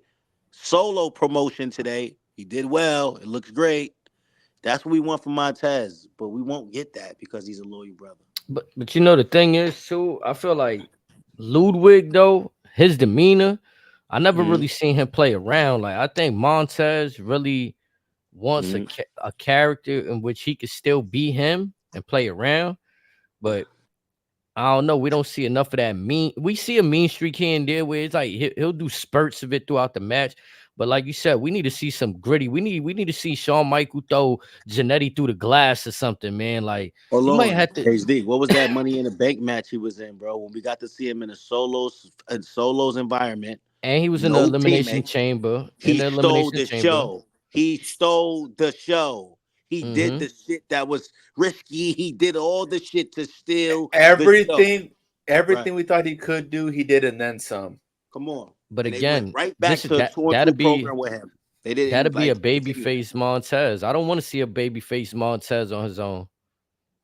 He ain't gonna be a babyface. Everyone gonna hate him for turning on ducks. No, I'm talking about that run he was on right there when we was all loving him. Like, oh yeah, it felt very Kofi Mania. Like, you know what I'm saying? Like we want him to break away from his tag team. They got him in this position.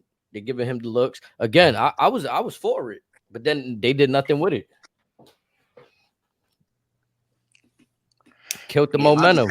I just had a visual in my head of Dawkins just clotheslining. I mean, just Montez just clotheslining Dawkins. I just seen that. I don't know why I just seen that in my head somewhere, and him going full heel. Like, man, I can't do this shit no more. This is what I'm saying. You gotta have that Shawn Michaels, Marty Jannetty moment. Throw him through the barbershop glass. Like, do something crazy. That's like, whoa, Montez really just did that to him. Like, I think when Tez does it, it'll be on some Michael's Flair stuff with the "I'm sorry, I love you," and then just take him out and hit him with the. That'd be fire. You knew what I had to do, right?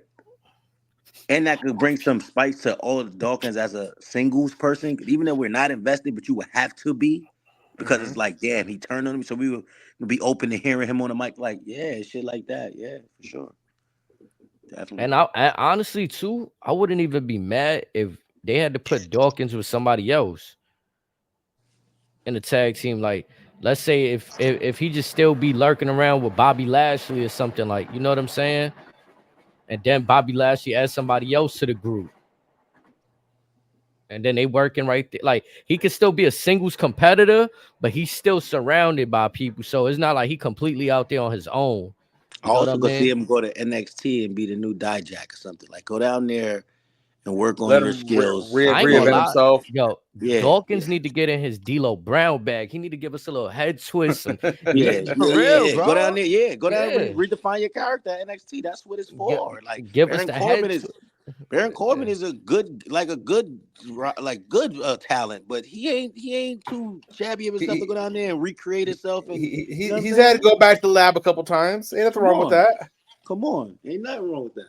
Yeah, I ain't gonna lie. If Dawkins bust out a D'Lo Brown, remember, D'Lo Brown was out there winning championships. He was an Intercontinental European Championship. Let's not sneeze on Mr. D'Lo Brown now. He had a fire moveset too. It just, he was another one, D'Lo Brown, part of the nation. You know what I'm saying? Like, part of Aces. D'Lo Brown was a very popular character to play with in the wrestling games coming up. Dawkins, or to see his neck shake, like it was like he stood out like as a wrestler. He definitely did. Dawkins got the chance to do that. If he got to do something, bro. Like I see what y'all see. Like, all right, in terms of like he can't really do, in my opinion, unless he goes really into that bag, bro. He better off just really entertaining us for real, because his in-ring work is what it is. He shows the athleticism is there. It's just now piece it together, bro. Piece it together. Yeah. Just to throw in something other than the actual show. Got to give credit to this guy at the top right, Razor. This guy knows what he's talking about sometimes, man. I gotta give it to you, man. The son, the brother, Tamatonga, the other son, little big brother, the big little brother, is reportedly last match in NW Japan and on his way to the WWE, which is crazy. Which is crazy because I thought they were actually going to win that tag match at Dominion. I thought they was going to be the double champs one more time. So that one, and there was the first one out. They did a little swerve at the end to try to like cause some tension within the faction. I was like, ain't no way. So let me ask y'all a question before we get back in the Raw. Just stay on that report. When you add someone like that into, let's just say WWE has him. He's coming soon, and you add him to this bloodline situation. Now what the fuck are we looking at? Because I wasn't thinking about this dude being here. I was not thinking about none of these dudes, bro, being involved.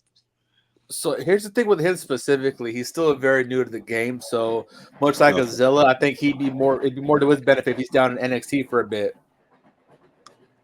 But you think like WWE got him, like the size will be like something to sell, like the size of him, like this nigga's a big kid. He'll definitely be the biggest member in the bloodline to date. Right.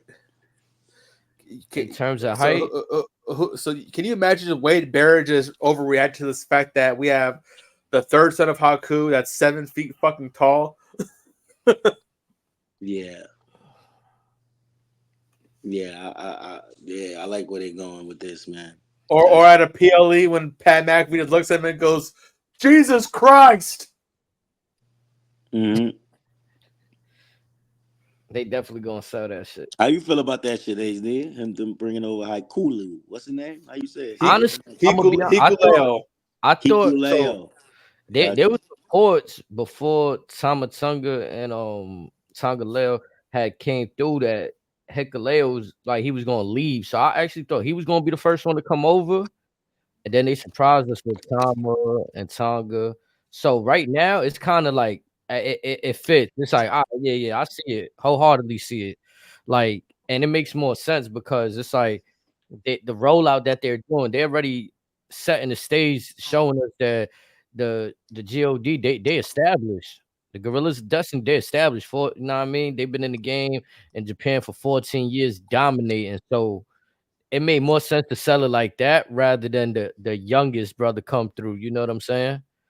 And now when he come through, you're gonna be like, what? Like what? You start asking, what else y'all got? Right? Like it's just like, so it makes sense the whole way that the rollout happened. When it happens, where?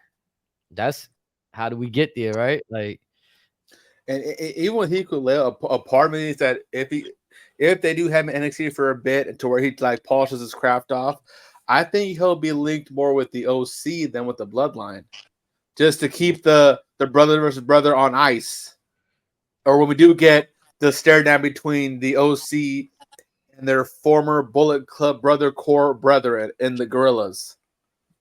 that's another thing too. I feel And like little big brother in the background going, "Holy fuck!" I know we all the whole crowd is going ape shit. I know we all invested into the Bloodline, The Rock, and Cody and all that.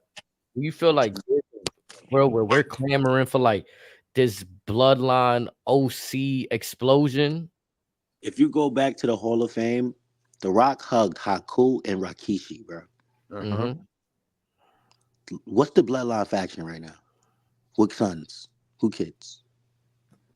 Yeah. The sons Okay. of Haku and Rikishi. This shit be in your face sometimes. We need to just go over your heads, like, you know what I mean? Like, and you had and it do being right there, like you saying, because Haku hasn't really been around WWE like that prior to this in recent years, especially like not where the cameras are panning on him. It's been well over 30 years.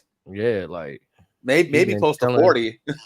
And not for nothing, Rikishi drops a lot of gems and Easter eggs too on his Twitter if y'all follow it. Like Rikishi like lets you know some shit about to happen. Like, he won't say what it is, but he'd be like, "Oh, it's time." Like he'd tweet like, "It's time." You'd be like, "What the fuck are you talking about?" Shit. Like Rikishi be having me like lit with his tweets. Also, Rikishi brand new to the podcast game too, so we got to keep a lookout for that one. May get more Easter eggs. So I mean, wait.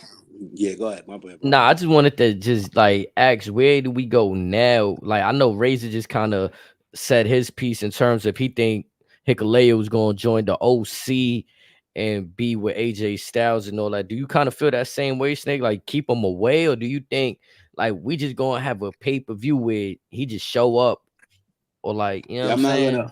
What's your rollout for that? Me and here with Razor is I'm not gonna question anything he thinks because I haven't done enough history and enough research and studying. Like I gotta go back and do more studying on the Bullet Club and all the people that was a part of it and why this not saying what y'all saying. You know what I mean? I'm only speaking on like the bloodline business. I think it adds to what y'all was saying with like Jacob running with maybe Roman now. Cause it's like Solo squatted up. Like this dude, he deep. Like he getting deep. Like how much do you need, bruh? Like how much do you need? You gonna put the Rock with y'all? 7-foot kid, the Thomas, Solo, Rock. What? That's a squad. And like I said, that looked more like a New Japan sided bloodline as to where like Roman's bloodline might be here from the States. You know what I'm saying? I could be off with that, but that's what I'm looking at. Like a majority of what Jacob been doing in the past few years have been here in the States and stuff with MLW, you feel me? So maybe they got like their own little division going on. Like you said, The Rock, Haku. You know what I'm saying? I have breaking news from Raw Talk. Oh yeah, I'm waiting for it. What hotel room got swiped? Who swiped the card? Oh my god! Not that. Chad Gable is currently in possession of Maxine, Akira, and Otis's passports. They will not be able to fly to Wales. They're not going to Scotland? Oh, yeah. So Gable has their passports. So yeah, Gable going. Also, when they pop up without passports, Gable's going to be pissed. Yes, this is perfect kayfabe. I get it. They illegally got in the country. I got you. Yeah, we got it. We got you. So they're not supposed to be there. We got it, guys. We got it. Shoo! Like whatever the fuck they be saying. Like, shit. Nah. I thought they had footage. Yeah. I thought they'd show the rubber or something. I was ready to see. I thought they had the motherfucking empty column outside the hotel room. So who was it? The surveillance camera, Finn over there swipe, Dom swipe. Snake will see that sock on the door. Yo, what about it? I wish I could be a fly on the wall. See what Liv was doing before niggas got there. Like, you know what I mean? Just let me say this though, just so we ain't skip over anything. Io Sky defeated Lyra Valkyria. Just one. I know we spoke on Io Sky. We didn't really talk about the results of that match though. Yeah, Io went over on that. I ain't gonna lie. I thought they was gonna let Lyra pick up that victory there. Nah, this was strictly for Io. Yeah, I see. Yeah, it's good to see what they do with Io Sky. I want to say something too. Like, we are really. I just want to say we are them niggas, man. I just want to I want to pat ourselves on the back real quick. We them niggas, man. Talk about it. We very inspirational, man. We so cool how we talk about this wrestling shit. We make niggas that want to be super gangster want to talk wrestling shit now. I just want y'all to know that. Yeah. I just want y'all to know that. Everybody want to be cool. Everybody want to watch wrestling now. Everybody want to know what's going on. Everybody want to watch Raw and every SmackDown now. You niggas wasn't doing that. I see y'all.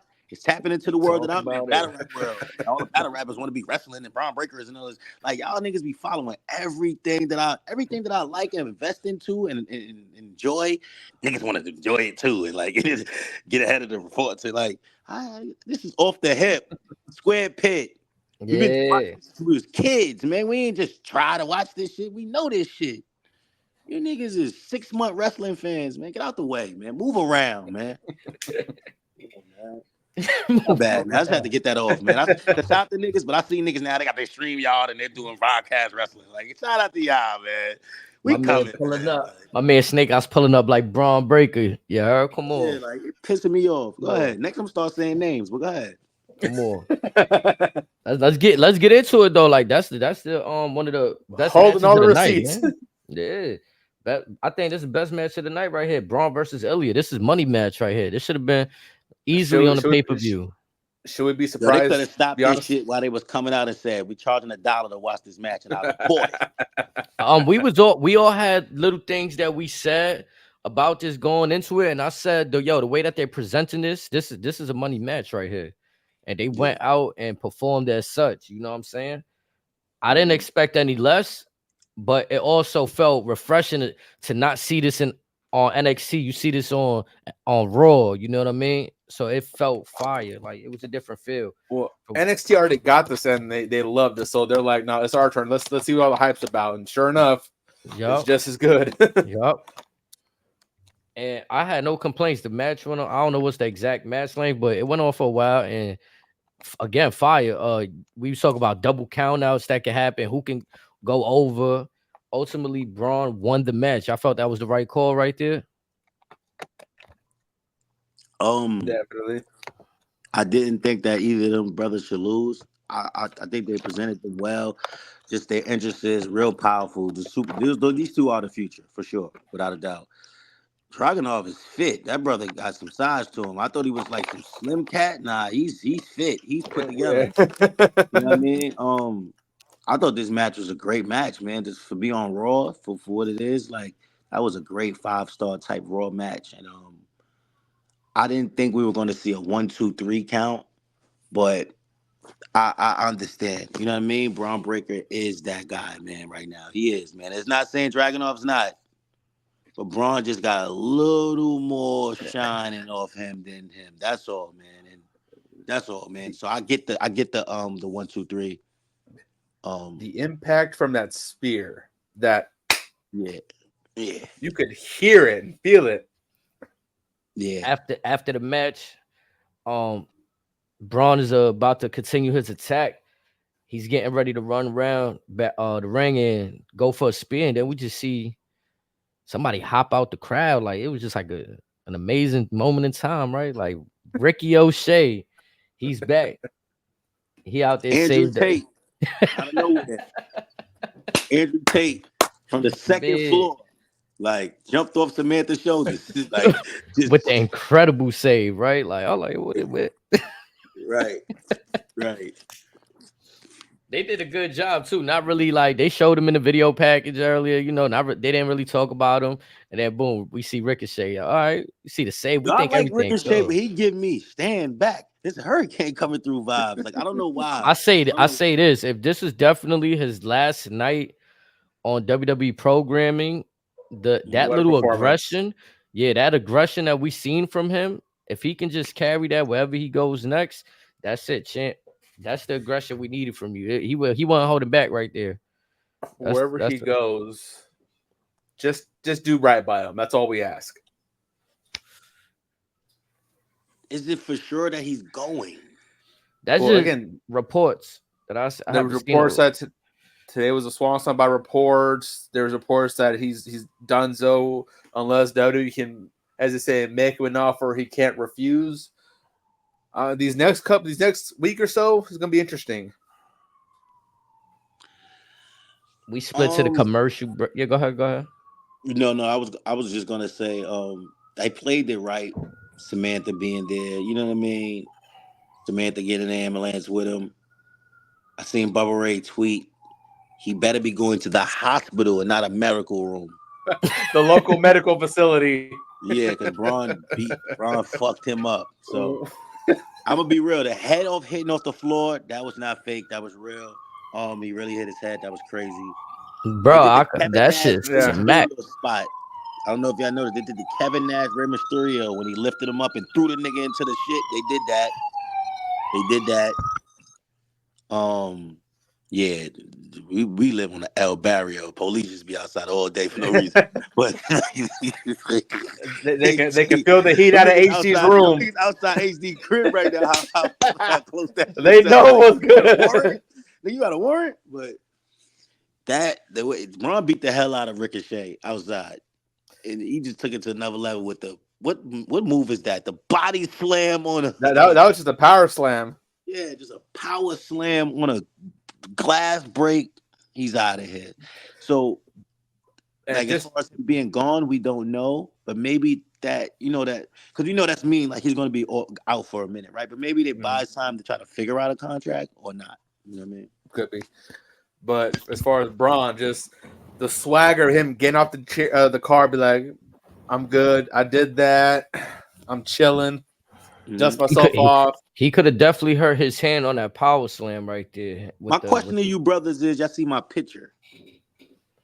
Where was that guy at when all this was happening? Where was Mr. AP today? Why was he not present? Because Chelsea Green was talking his fucking ear off. No camera want to hear all that. Like a damn chicken. I feel like they're gonna go somewhere with that too. Like there might be a possible opponent that Adam Pearce is probably gonna bring through for Braun. Not to defeat him, obviously, but maybe somebody to, because I feel like Braun is gonna be upset too that he's not in his Money in the Bank match. This is why he was upset. He wasn't in the King of the Ring. This is why he on his break right now. He wasn't in the King of the Ring, so he going through a tear. And now it's a good transition to my other point real quick. We got Ludwig and Sheamus announcing for the Money in the Bank. I was just thinking about something you just made my antennas go up again.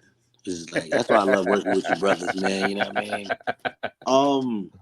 It might make more sense to keep Braun in this I'm mad y'all niggas not putting me in and on shit than to have him in the Money in the Bank and lose with him being as powerful as the fuck he is. So that's what I started to think, yeah. Yeah, I can see that. Yeah, he's just running rampage. Y'all tripping the fuck out. I'm not in Money in the Bank. I'm terrorizing shit. But if he was in the Money in the Bank, you can't just shit on Jay and them. Like, I get it. It's like, you know what I mean? Like, Braun's not going to win that. So it's like, you kind of take away from his dominance, so to speak. Because I'm be real. Any match I see Braun, I expect him to win right now. I don't expect him to lose. To who? Who could beat him? Till he start fighting the real niggas on the roster. Like the real niggas that I mean, even down to the fact that they said on commentary, Braun Breaker, Ilya Dragunov, 2 out of 3 men to defeat Gunther. Like they're already putting dominance on his name. Like, it's crazy. It's not crazy, but I'm just saying, like, wow, they really putting that out there. Okay, Like you said, who can stand up to a guy that arguably could be the guy that held the IC belt for 400 days? So here's my little prediction. And this is post what we're going to see this weekend. Between now and Survivor Series, we're going to see a more cockier Chad Gable, whatever. We're going to see a more pissed off Braun Breaker. They're going to bump shoulders. Gable's going to mouth off to Braun. Braun's going to bark back at him. Gable's so cocky, he'll put up his IC title. We'll get a squash match, and Braun's the new IC champion before Thanksgiving. And still not satisfied. Yeah, I could say, yeah, I mean, you got to go for the top prize, right? That he just got one of them. All right. Now what's next? But also, this will set up, because he'll do whatever with the IC belt, will then lead up to Braun versus Gunther, because Gunther will see he'll see what Braun has done with the belt. He's defaced it, whatever. He wants that belt back to do it justice. That could be a Mania match. That'd be a money match right there. Them two. Oof. Ooh-wee. And then Gunther just humbles Braun. Because all did they fought, they went against each other at NXT. I think Gunther might have just got called up before then. Yeah, that was that early Braun time period for sure. So that could be something for Braun down the road. And it'd be damn impressive because everyone will pay a ticket for that one. Everything was good for the whole night, right? Until this fucking moment. This moment of the night done ruined it for me. We see a backstage segment. R-Truth, he thought he was gonna face the APA. He thought he was gonna face Farouk and Bradshaw. Hilarious. That's good. I like that. I like funny shit like that. That's cool. Real quick. I just want to know, which one did he think was Bradshaw? Which one did he think was Farouk? I just want to know. That's screaming. Even when he said that, bro, I'm sitting there like, it took me a little second to click because I'm over here, listening to their foolery. I'm like, oh, they're about to face the AOP. And then you see, yeah, I'm like, oh man, I get hyped. Like, man, this is that moment I've been waiting for. You see Scarlett come onto the screen and pretty much confirm to the Miz, yeah, y'all guys are going against AOP. We get that match set in stone. Boom. I'm thinking from this moment right here, Triple H, you're going to do right by us. Whoever's running that Raw Creative, somebody going to do right by us. Put the belts on AOP. I've been asking for this since they were on SmackDown. No, we don't get that. Instead, we get the Miz and R-Truth actually looking like they could hang with these guys. Maybe R-Truth, athletically, I give it the truth. He could definitely, like most of his stuff, it still looks believable, even though he's in comedic, territory. But the Miz, though, like, oh man, bro, like we don't need this, bro. We don't need this, bro. Let me just come out and just say this, brother. Let's just get straight to the shits. It was cool when they brought Truth back into the fold with Judgment Day. It was cool. It was funny. It was cool. We're done, man. This is the worst thing WWE got going on right now. Awesome Truth. Like, this shit is cringe. I don't need it. These guys got the titles for what? Truth is holding up Miz's career. Like, no, Truth has kept Miz's career going. Like, what the hell would Miz be doing if it wasn't no Truth tag team? I'm not talking about Miz's past. We're not talking about Miz's history. We know. Working with whatever celebrities want to work at WrestleMania. He's like the official, like, right. He might have been a Clash of the Castle host if he wasn't with Truth. like I am your official host for this Saturday. Like he's in that bag. He's being that bag. And that's okay though too. Like for him at this point in his career, like do we really want to see like Miz competing for like maybe the eyes? I like honestly maybe the Rumble. That's it. Just a Rumble. I just don't occasional like the Money in the Bank. They're the tag team champs and no one could beat them. It's just like, come on, bro. Like nobody could beat Truth and Miz, bro. Like, come on, man. AOP was supposed to win that tonight. And then again, now look, I think it'd have meant more. You give AOP the belts, and then you continue the storyline with the New Day. You have the New Day come out and interfere in that match, and that's the reason why AOP loses. They come off like R-Truth is a 95 overall. Like, I don't like this shit. Like, this John Cena moveset shit. Like, I'm like, come on, man. Like, come on, man. Stop, man. That's his Stop. childhood hero, man. You know what we're gonna Money in the Bank now, right? What are we Another fucking triple threat. Tag team match with AOP and who else? Ladder match. New Day and Awesome Truth. And that's when is the New Day heel turn, right? It better be at that point. Because they definitely hinted at that before this match before AOP came out carrying Cross. But we are most definitely getting another fucking triple threat match. AEW has the Eliminators. WWE got the fucking triple threats. The tag team belts are in fucking purgatory. That's what got me hot. You know what I'm saying? We talk about elevating. We could have gave them their moment. They could have lost the belts the night after. Two out of three belts are purgatory. I'm okay with what's going on SmackDown for the most part. With the tag team belts over there? Yeah, I'm getting more. I'm getting more out of that than the Raw. What are they they're doing? they're not as bad as what we're getting in Raw. At least what we be getting in SmackDown leads up to matches. But you know why I'm not mad with what's going on SmackDown? You got more longevity with Grayson Waller and Austin Theory. Like, those are the young future stars that you got them as champions right now, and then they could break apart from that. Once Awesome Truth loses these belts, that's it. No, the tag team is over. They go their separate ways and back to Truth fucking with the Judgment Day. Or wait till we get Truth in the Hall of Fame. Not that saying this is worthy, but I mean, they'll both probably going together, to be honest. We've been seeing it the other day when I think it was 2 weeks ago on Raw. Truth said being part of the Judgment Day was the best time of his life. Then he walked away from the Miz.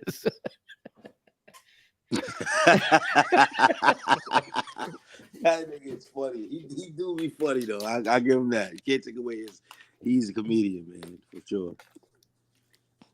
That's why I'm cool with the comedy, but to keep the belts on them for so long, it's just like they don't need it.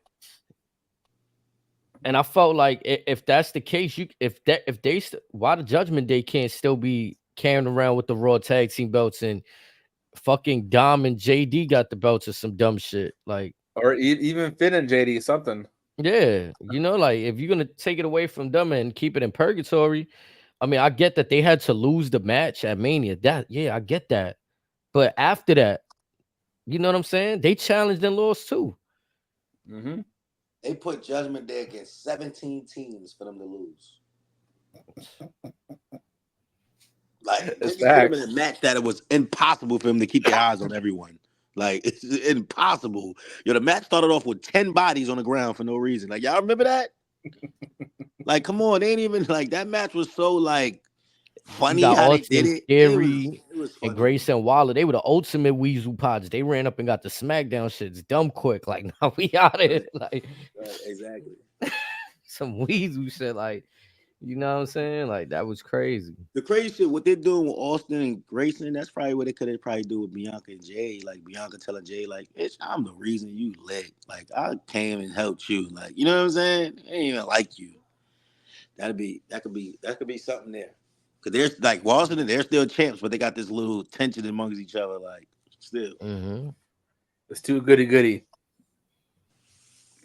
And I feel like it could still be presented that way, like, you know what I'm saying? The way Grayson Waller's, like, for me, for Grayson Waller angle, it sounds like Cap. Like, he not really responsible for Theory. Theory been a champion, had Money in the Bank. Like, he's found his own success. But like, if you telling me Bianca just started wilding on Jay, like, I'm the reason she lit, or like Jay, like I said, Jay's a natural heel. So I could see in the world, either one of them is saying it, you know what I mean? But the Grayson Waller, Austin Theory shit, you know, Grayson's like just being a dickhead. So it's just like, take it. I mean, Grayson did host in his own country. He did. Nah, Grayson he's an upcoming star.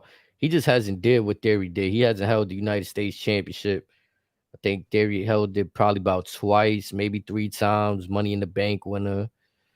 You know, beat John Cena at WrestleMania. He beat John Cena at WrestleMania. They love us saying that shit about Austin Theory right there. That's a key highlight with him. Like, I mean, Solo beat the dog shit out of John Cena too. yeah, you Like feel me? bad. Like they made Solo beat And, the hell out of John. And Mania was the first time we've seen him since.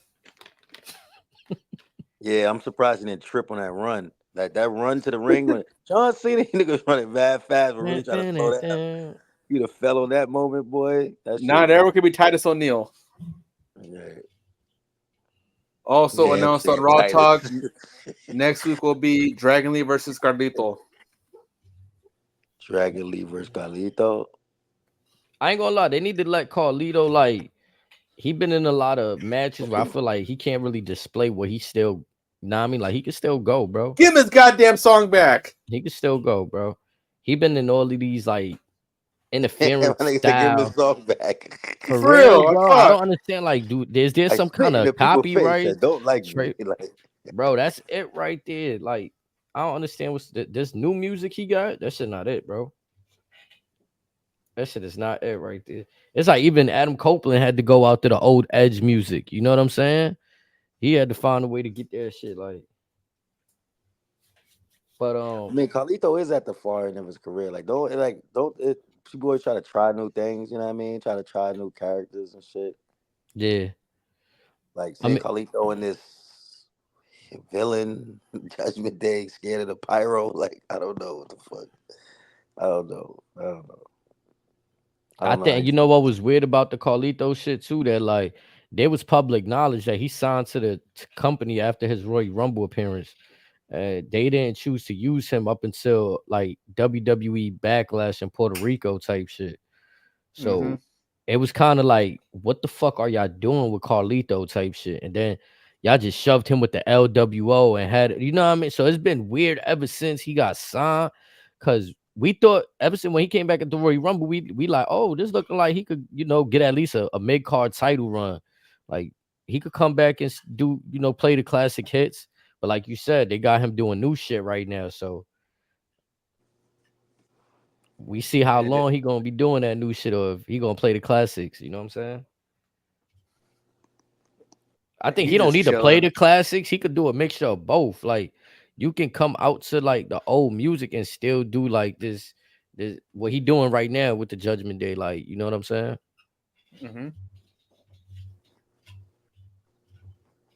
But yeah, he's definitely in that weird bag. Talk about the Judgment Day. That wraps up our final match, Drew versus Finn. But before that, though, we had the backstage segment where they did the switcheroo on the. You know, look, you know what's crazy? I rewinded it a few times to see where Dom pulled the shit out from. He had this shit tucked right here. I don't know how it got there. Got and the then who was swiped at the very end. Yo, I'm not even going to lie too, right? Like I'm watching, but I'm looking at their facial expression. So they did a real good job at like Finn did a real good job swiping that with his hand low key. Like I ain't gonna lie, I missed that. So he was like this and just Snake sent that. Yeah. You know what I'm saying? So that was fire right there. He took, but I think I had my own prediction. That was the fake card right there. Dom had pulled out the fake card right there. Did the switcherooski. Now, do they show the hotel room next week? Absolutely. That's what's you have to. You have to. Because everyone's going to know where the fuck was Dom at the end of that match? Where the fuck was Liv? You know why it's perfect that they kind of like had that 6-man match before this, because you know they lose to the LWO and shit like that. So you kind of take focus off and like, all right, he's healing up, right? Like, but then you also got the, like you said, the plot in the back of the mind. Oh, Dom could be with Liv. They, you know what I'm saying? He could, because that was my thoughts at first. I'm not gonna lie. I'm looking at it like, all right, yeah, he had that match earlier, so like, you know what I'm saying, he probably cooling off. And also thinking that because of seeing Finn grab the card, you know what I'm saying? So I'm thinking, But we're Off gonna the see hip. what happens. Off the hip, antennas just went up. Got a theory. What's So that? Dom was nowhere to be found. Mm-hmm. He might have slid to go get that cootie cat. He might have slid to Mm-hmm. go see what's up with Liv, right? Finn with the card key probably was like, where the fuck this nigga Dom was at? As soon as the match was over, like, hold on, where this nigga Dom at? This nigga oh my god. That he pulled the Ed, he swiped it, And dapped him up, got out the pocket. What if he go to the fucking shit and he swipe the key and the key not working? And it's not working. And now he just knocks on the door that me is supposed to be for. Yo, Then he you know opens what'd it. be Now Dom Fish crazy? already. Like, oh shit. Like, oh, you already in here? Like some shit like that. Like, and they got the footage of that whole shit, like the false swipe, the real swipe. Some shit going down next Monday. On. Dom got no shirt on. Liv is just some all white fire shit. Like, Liv is just some all white lingerie and some shit. Like, they about to get it in. Like they ain't way down getting it. He like Dom was just giving in. Like the shirt is off. Like he's about to get active. Like, I mean, right, yo, sign us to WWE. Like put us on the staff, man. You know how they really lose their shit mind? y'all, man. They really lose their mind. They do the old censorship bar. Remember how they'll do like fake it like they naked? Oh, and throw the give me Liv titties. No. Sorry. Excuse me. They would be like what they did with Enzo. Give me the blurred version. I don't care. Give me the blurred version. Yeah, they went in those bags back in the day. Facts. Either the blurred version, the censored bar. Come on. They go down that route. Man, I remember Mandy Rose chasing my nigga Jimmy around when Naomi had to put her in check. Like, you bugging the fuck out. Like, what about Lana and Enzo? Come on. I remember that. Yo, what happened to that guy, Rusev? Me and speaking of Lana, what happened to Rusev? Purgatory. Rusev's he in AEW Purgatory. Damn shame. Again, you had him in that match on Andrade. We ain't seen him since.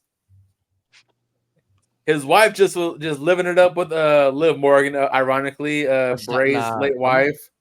I'm be real with you with Rusev.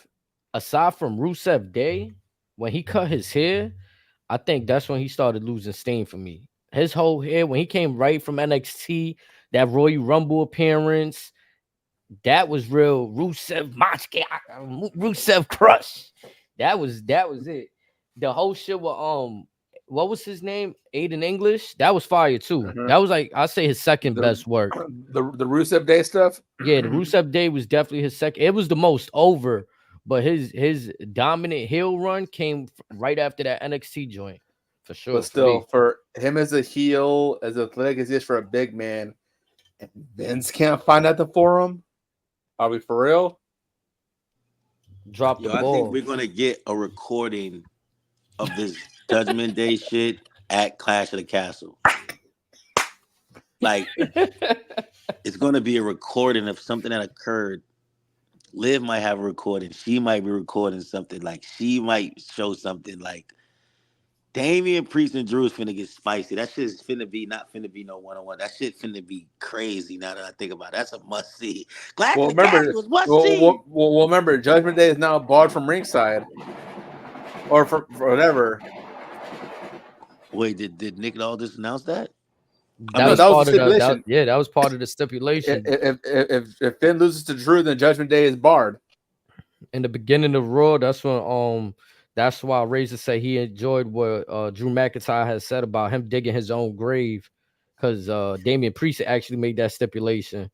He's like, well, that line was cold too. Yeah, Finn Balor's gonna beat you. You know what I'm saying? I know he's not gonna lose to you. Day? What happened? Is Carlito officially Judgment Day? It appears that way. We don't know. No. He's according to Cole, he's earning his stripes. Yeah, he could be a factor. Liv Morgan could be a factor. That don't roll for him. We could see another old-fashioned ref spot that never gets old. Oh yeah, rep. Yep. Yo, we ain't been getting them lately. I need one of those. I need the rep getting knocked out for about 3 minutes. Bring up my boy Charles Robinson, aka Lil Nish. Let him referee that match. But Netflix again, hurry up, man. I don't want nothing blurred out. We need to Netflix need to hurry up, man. Like again, this is my issue with the last hour of Raw right there. You disappointed us with AOP losing, and then a very predictable Drew going over Finn. Now, yeah, Well, I we would got to say think with the predictable. It's story. just Oh no, we were all. I seen that shit from a mile away. Maybe But not I think somebody else. I think it was more so we were all expecting them to be some more Liv and Dom bullshit. That's what it There really was. there was no way I seen Finn Balor beating Drew.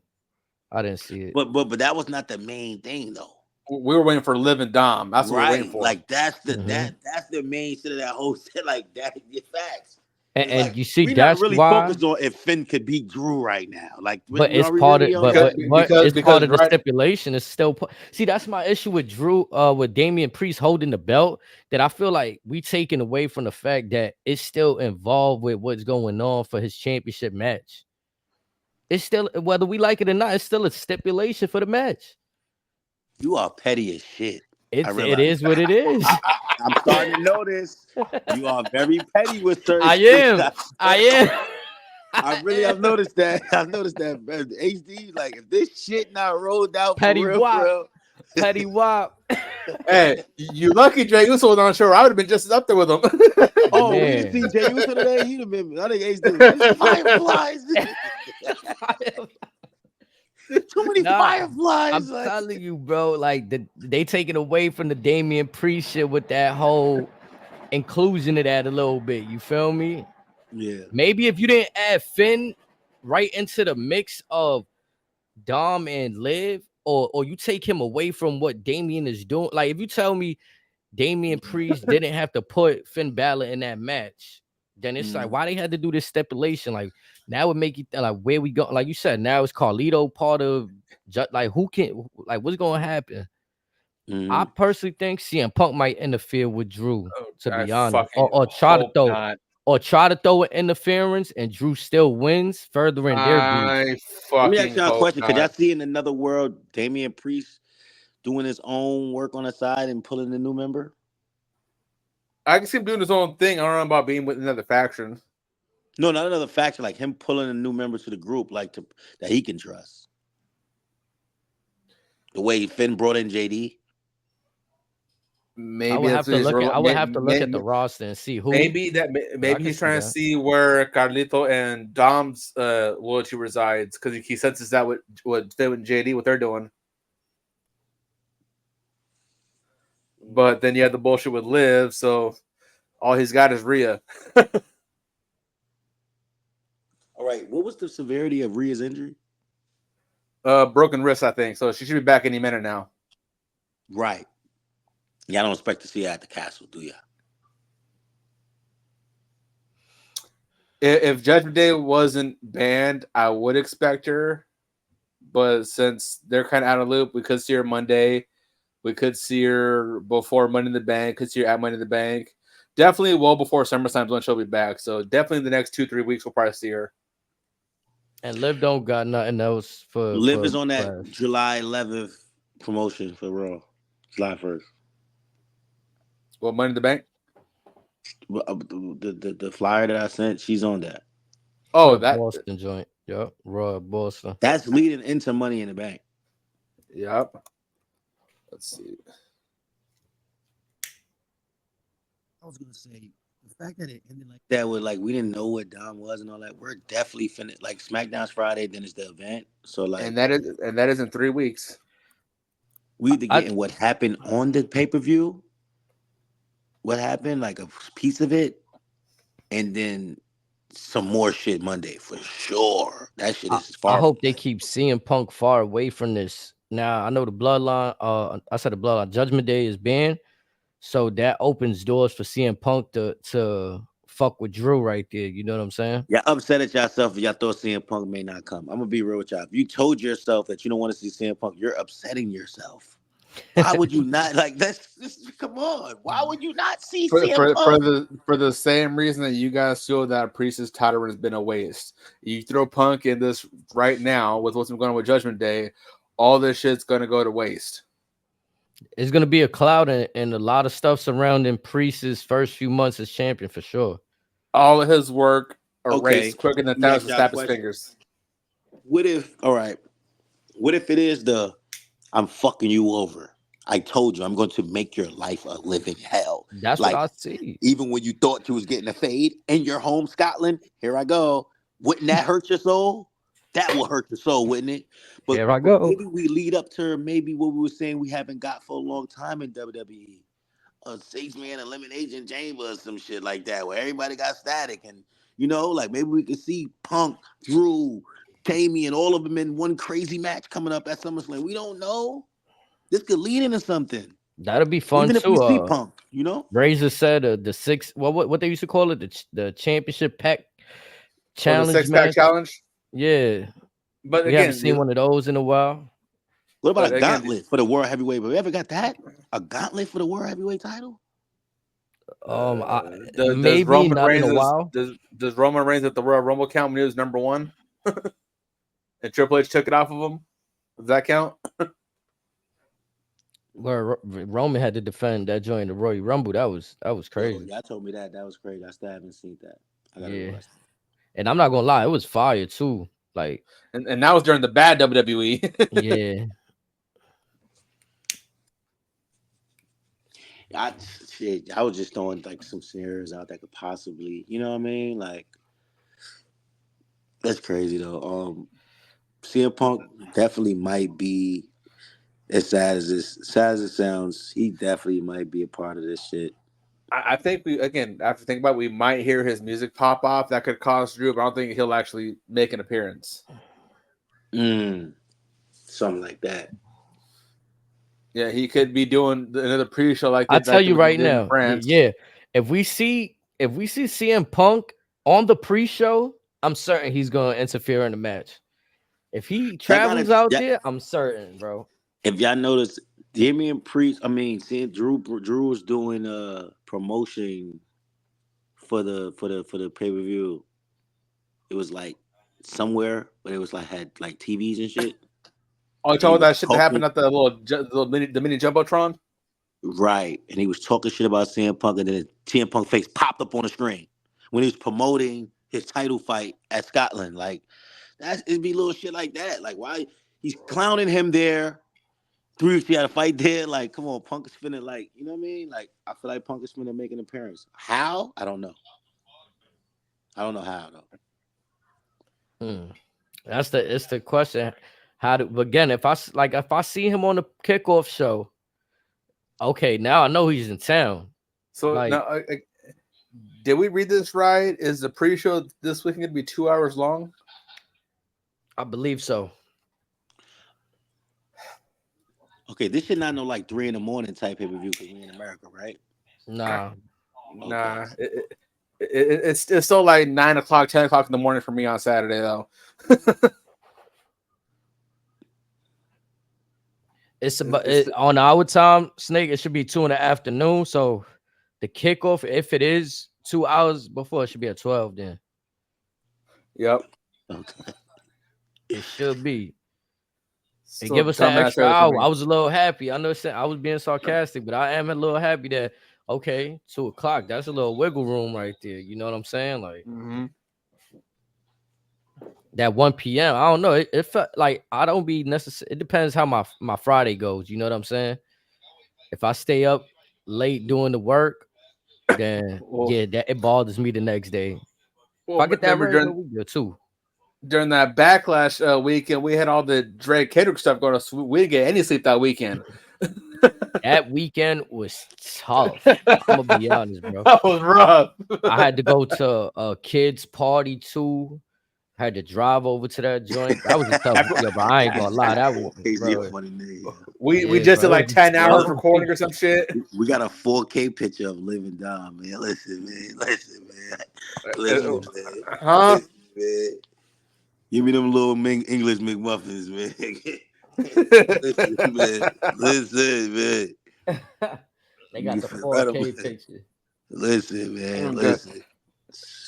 I gotta pour myself a little something for this. I ain't gonna lie, I'm going to that Fanatic Fest. I don't care if y'all go or not. I'm going to that shit. Jacob Javits. Oh my God. I need to see Liv Morgan in real life form. Look at how quick.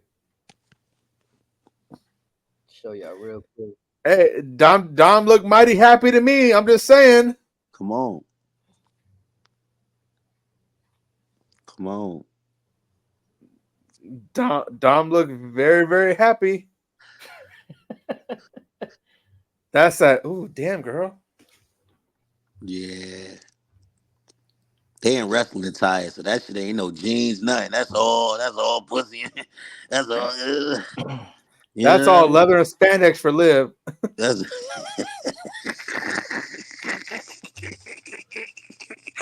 oh god. She's trying to see what's under all that cowhide for Dominic in his pants.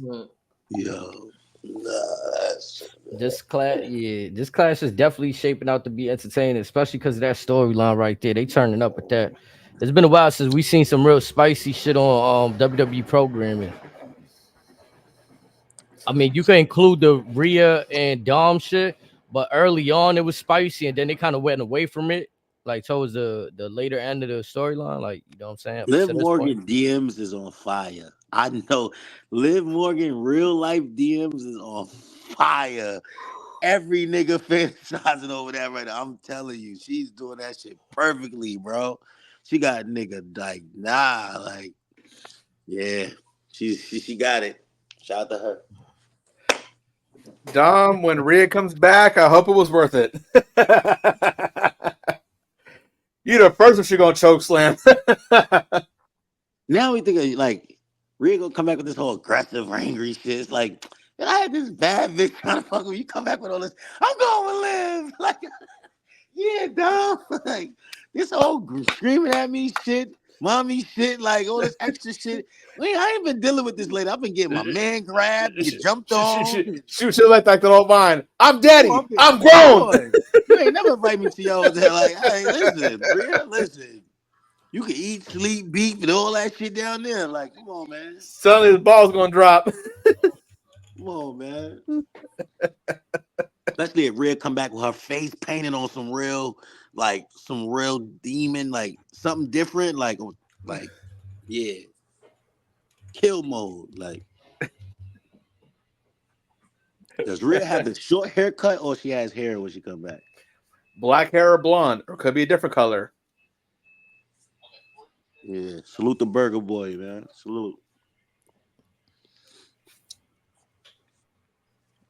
Word, no, it's gonna be. I want to see. Now I'm more interested, really, to see what SmackDown got to put out there. Tomorrow's gonna be a nice little day for us too, low key. Especially with their little announcement they had mid-show. What's the announcement? What we talk about? Coming to NXT tomorrow. Oh yeah, our world heavyweight champion, the American Nightmare, Cody Rhodes. Who is that? Shit, I don't know. He tweaking. Like, we're about to pack him up though. Nah, that's so good because I was about to invite him to all types of Franks, but just like whatever, bro. Like, leave my homie alone. Like, you doing a lot. It's all right though when they want to watch. You know what I'm saying? You see what happens. They want to come up to the stage, and you know what I'm saying. They searching for the attention. You feel me? This the stage. This the stage. Mental health month for men. Like, go sit down, bro. It's the stage, baby. Don't make me get on my funk flex shit, man. Not everybody could come up here, you heard? Not everybody could come up here. Listen, man. My Twitter DMs are always open if you want a friendly joust. Just don't feel bad. My shits ain't because. He said my shit ain't. Yeah, it be. Last time we did that. We live boo the Frank stands are open. You know what I'm saying? Nah, last time we tried to bring a little kid up here, it was a little Chinese kid. You owe me money. He was just like, what? Like, I don't know what. The kid came up in here talking about some. Like, I thought he wanted to be on the show. We talking. He over here like, oh, you didn't give me the follow. Like, I'm telling you, this world, trust me, brother, they better like these trolls. Like, we ain't got time for it. Funny thing is, I gave the kid the follow too, right? He just, I don't know. He tweet like. I'm saying it like, nah, we got to put a limitation in all this. Yo, TT, what's good? TT, how you feeling? I see you out there. Let's go. Got TT in the building right there. But tomorrow, though, like you said, Cody Rhodes and NXT. To see some friends. See some friends. That one right there, that got it. Go see Ethan Page. Say hello. They definitely go way back. Right. Now the question is, who else? What's he plotting on?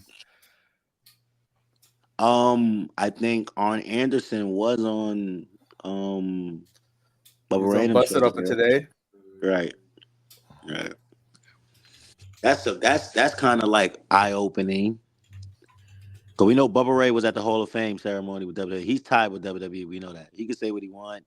He could be openly free, talk shit about WWE, but he's tied to WWE. And with Arn, it's good whenever he wants to walk through the doors anyways. I think that's a good way for, like, obviously there's a lot of people on the internet searching for things to watch, and Busted Open is one of the top watch wrestling media outlets out there. So it's always good to keep yourself relevant. He just left AEW. It's a good look to be on that right now. You know what I'm saying? It came up on my algorithm, so I'm pretty sure it came up on a lot of people's algorithm to see on there. You know what I'm saying? And I personally want him back in WWE, man, and I would like him alongside Cody Rhodes. And also, aside from his podcast, which I don't know if he still does now, he doesn't really do these kind of interviews very often. So it's always great to see him doing well. Now, do y'all think he goes back? Well, most definitely, but he'll probably be in NXT just to help that crop of guys. I ain't mad at that. Y'all know what else we got on tomorrow too after NXT, right? Who killed WCW? Episode 2. Okay. Yeah, Cody on NXT. Wow. Let's see what that's about. Gonna see Ethan Page. Gonna see Shawn Spears. Yeah.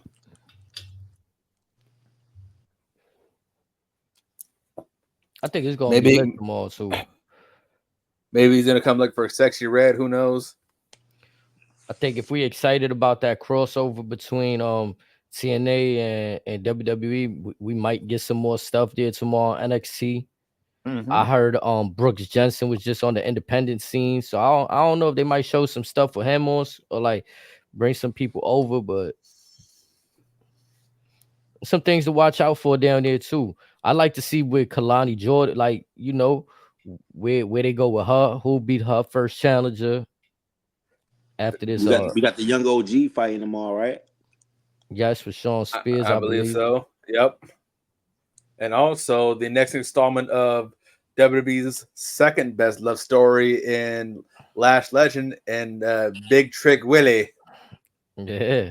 They got to do more to get me sold. I'm not like I want to see Jada Parker tomorrow. I'm pulling up to watch Jada Parker versus Mia Shin. I will be there to watch Jada Parker versus Mia Shin. I'll be there for that. Is Lash alive? They damn near killed that young lady in that match. They violated her. Like somebody check on her. That was like she owed all of them money. I'm not used to seeing females take spots like that, like on ladders, and I'm not used to that. That was kind of crazy. That was different. Yeah, they slammed on that. Like, and that's another thing too. Not to jump switch, but that another reason why Braun beat Ilja. He ain't just beat him. That bill was attacking them ribs, man. The moves that Braun was doing to that man ribs was brutal, man. I think Braun's a fucking problem, man. I think he's a fucking like, what's wrong with that dude? Nah, Braun Breaker was definitely out there. You know what I'm saying? Putting on. That's why again, I wasn't mad that he won the match. Like we seen Ilya take the L to Jey Uso a few weeks ago. So you know what I'm saying? I think Ilya in that spot where, like, as long as he's in a great match, we're not really clocking that he'll take an L. Cause we know he could be easily as dominant. Like, you know what I'm saying? So I don't know. I think I heard you speak on this early in the show, but just to touch back on it. So the 3 contestants that's ready for the Money in the Bank, we like that so far? Different. The one that it is different. The one that throw me off is Sheamus a little bit. Like, yeah, that's the fish out of water. That's the fish out of water right there. That's the one that throw me off. Hey, Right this there. little hat, like nigga, this little hat, like. Bro, it's again he's going back to playing. It's kind of weird what he doing, right? Because I feel like right when he came back, he was looking to go back to his old, like a little bit to his old gimmick, a throwback, and then now he back to like the brawling brute kind of vibe, like. So with the music, yeah. So I mean, I guess like it was just him coming back too soon and finding his way again. But I don't think it's best to have him in a ladder match. Money in the Bank, like I don't know. I personally don't really want to see him, but they got the little beef stemming with him and Ludwig, so they're gonna be going at it for sure in that match. Like, Now, let me ask y'all: do they add? So you said y'all said that there was only one. It's a men's match and it's a women's match. It's not multiple for both brands. It's not. It's not looking like it. You don't see some SmackDown injuries to this one. I mean, we could, but again, they got to announce it either today or this Friday or maybe next week. It's got to be soon because the show's in 3 weeks. Let me give you the Twitter brain. This is what Twitter brains are saying. In what world could you see? Because I'm gonna be real with Sheamus and Lude. I gotta see who's the next three because this is looking like Jay could win this for sure. Like, right? But what if they throw a curveball? Like, what if Tama's in this? Like, they were saying some shit like Tama could be in this, and Tama. What if in a crazy world Tama wins and he just gives the briefcase to Solo, like it's yours, I can see that, and he cashes in on Cody, and then now Roman got to see him because he's the new guy. That's just a theory I'm just throwing out there. Like, I just want to know who the other contestants in this match with Jay. Like Lude and Sheamus. Like, okay, like you got to put Tez in there one more time. Like Randy Orton's gonna be in this or something. Like who? Like who? Oh man, I really feel like it's either Jay, and if you're not telling me Jay, it got to be a dark horse. Like without seeing the people on SmackDown yet, you just telling me Sheamus, Ludwig, Jay. I would say you got something if Ludwig walks around with the briefcase.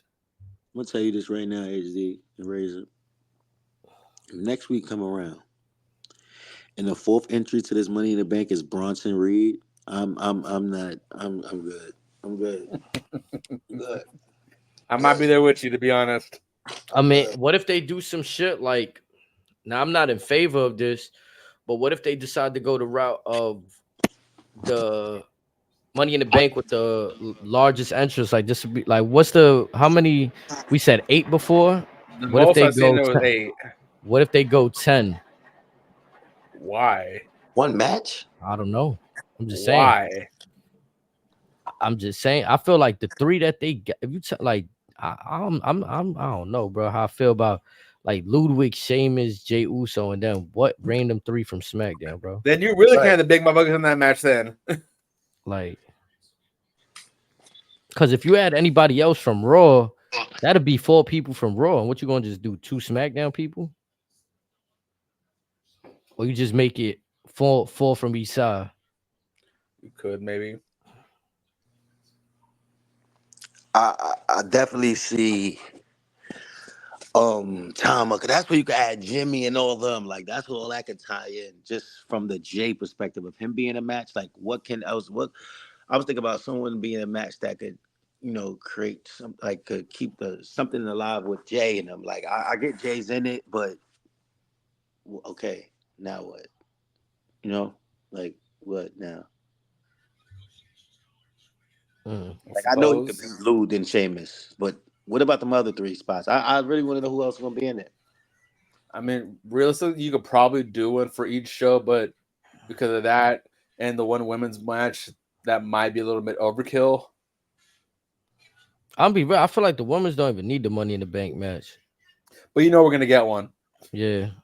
Like, and if you do one for I each, understand why they did it, but like why was the creation was incepted, but I mean, I don't know. I feel like there's times that like let's just try something different. Like they might not need to do the Money in the Bank, or if they do, you know what I'm saying? It don't have to be at the pay-per-view. It could be done at a different time. At a WrestleMania. Lara already declared for it, so we're gonna get both of them in a few weeks. Yeah. So we know we're gonna get Lara. We're likely gonna get Io because she ain't done with her just yet. I can see Io going back to back. I don't see who else you could put on from the women's division right now. Whoever was that, if a girl wins that from Raw, they might as well just give that to Rhea. She's gonna kill whoever's trying to go after Liv. I can see Rhea in that match too. Oh shit! Again, Rhea's back in the Money in the Bank. That's what I'm saying. I mean, again, I wouldn't be mad at Io going back to back, but if Rhea in there, everyone getting the smoke. Shit, you said that. What if Seth Rollins is in this Money in the Bank for the men? That could be too. Again, realistically, you can have one for each brand. It's just my thing. It might be a bit much, but again, for Raw, say you have Sheamus, Ludwig, Jay. You could throw Seth in there.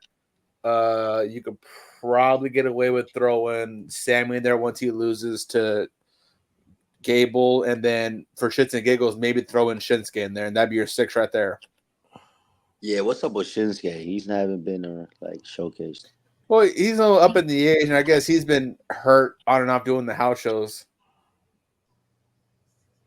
They had him in some I'm coming for you type bag for everybody I'm coming for you I don't know. They ain't give him enough wins for that I'm coming for you type rollout. I don't know. Everybody he's coming for, he lost to. He's the new Veer Mahan. Veer is coming. Yeah. But shit, if they want to have an amazing match, you throw Braun and Ilja in that bitch. You got a classic. And Money in the Bank, you throw them 2 new niggas in that? Yeah, that's a classic. That match gonna be crazy. Braun spearing to go off the ladder. I need that. Braun might go through a couple ladders. Let's be honest. He can go through 2 ladders, not do a thing.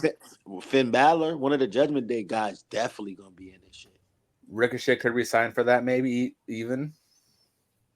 Ricochet, he could resign and be like the mystery 7th entry if they do that. I'm not Ricochet. I'm good. I fuck with Ricochet, but championship contender. I'm just saying, in the spirit of Money in the Bank, and usually have a whole lot of crazy ass spots. Yeah, he's one of the safer hands you can put in that can get away with half that shit. If Braun tries to against Spearman again, he can come out and Ricochet just get tossed around like Wes was getting tossed by Obafemi at Battleground. Did we overgas that toss? Nah. How do you overgas it? Nah. Wes is as big as Oba's legs. Okay, but he tossed him into a backdrop? Was it that crazy? It wasn't that crazy. Okay. I just think it got it done safely. It was more for the aesthetic of a big ass dude standing in the second row just tossing another grown man. Right. Another grown man. The grown man roll out, that get it. Grown ass man getting thrown like that. 3/4 across the ring. Right. Like a lawn dart. Nah, I get it. I think, we pretty much covered up the whole shit. The biggest storyline going into Clash is Dom Liv. I did want to touch on one little thing off topic of WWE. And something you brought up as we went off yesterday. So Wednesday, AEW is going head up against Game 3. Mm-hmm. How ugly does that get? You might not get a fan in there. You might not get a fan in there. I don't know. That's gonna be rough for the numbers. I'm gonna be right. I just watched what WWE did today for no excellent movies, because that's what they do. They play movies. It's I don't care about no AEW, dog. I'm gonna be real, bro. They can kick rocks, man. I don't give a fuck about an Ospreay. I'm gonna fight her. No lay. Like I don't like none of that. Like I can't rock. Y'all can't fuck with WWE, man. It's not even close. It's just not close. So let's see what our buddy Tony Khan has set for this coming Dynamite in the beautiful city of Des Moines, Iowa. WWE has sold out 42 times this year already. 42. Yep. Mm-hmm. 42. Mm-hmm. You niggas could barely get niggas in the cheap seats, man. Well, this shit ain't the same, man. Like, this shit is not the same, man. What am I waiting to see what Tony Khan does? For what? How about you get some people in your seats? Representing the Don Callis family, Kyle Fletcher, Konosuke Takeshita, featuring Roderick Strong of the United Kingdom versus Orange Cassidy, Kyle O'Reilly, and the Ring of Honor World's Champion Mark Briscoe. You think I'm finna stay up to 9, 10 to 11 and watch a nigga kick a nigga shin mad slow? That might be the 8 to 8:30 part before they get booted off for the game 3. That might be all I can see. I wish I would stay up to watch a nigga kick a nigga shin slow. Like I'm good, bro. I'll wait to Raw. SmackDown this Friday in Scotland. We there. I don't like. I'm saving my energy. Next time I want to watch wrestling, it would be WWE. I'm not wasting my wrestling brain to watch Orange Cassidy versus Rush. Like I'm good. Like okay. How about this one? For the TBS Championship, Mercedes Moné will be defending against Zeuxis. I've been watching television from half of my life. When did TBS start having belts? Like come on. This is why y'all could never fuck with WWE. TBS Championship? Like this.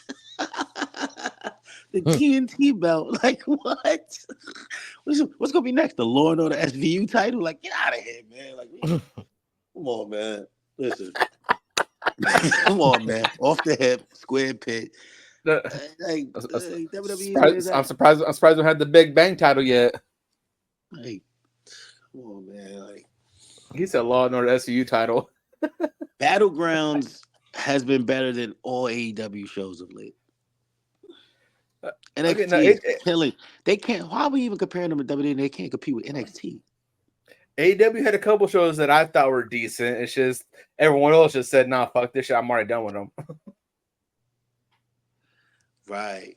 Everybody hyped to see fake Marty Jannetty come out with a Chinese guy with a belly. Like I'm good, bro. Standing in the middle of the ring, like I'm good, bro. I'm straight. Salute to MJF, man. Fucking kid. Damn near kid. Wearing jean jackets trying to emulate Triple H. Like, man, stop, man. Like, I'm the best wrestler in the world. No, you're not. Like, no, you're not. Well, then you got Max Caster calling himself the best rapper alive, and he also thinks he's the greatest rapper of all time. Who? Exactly. But Max Caster, for the sake of the conversation. I know he is. From the Acclaim, like that whole... I listen, just because I be cutting these kids' ass, I'm aware. Like, you know what I mean? I'm aware. Like, this whole... Oh, man. Like, he's trying to battle every time they come out. They trying to battle. Let them know. Niggas trying to battle every time they come to the ring. Like, I've seen that kid choke one time coming to the ring. Like, stop, man. Caster. Chill out. Yo, listen. Don't stay tuned out. Stay tuned in with us, Chad. We be dropping. I got the our Twitter handles right there in the bottom of the screen. Y'all tap in with my brothers Razor, Snake Eyes. See my shit right there, Woo _Styles. You know what I'm saying? So we outside, man. We be out here chopping it up too. The conversation don't stop when we done with the stream, y'all. We be outside talking. We be out on Twitter chopping it up, y'all. Y'all got shit to say, like, you know what I'm saying? I think one day we should invade the spaces. You know, got the space outlet on Twitter. I think we get a lot of engagement, you know, there, because, you know, I think one day we do a space show. You know what I mean? We'll get some weirdos that want to ask questions and shit. You know what I mean? That'd be dope. Give them a little different rollout for sure. Yeah, like, you know what I mean? Definitely. Yeah, chat. Y'all already know, man. Stay tuned.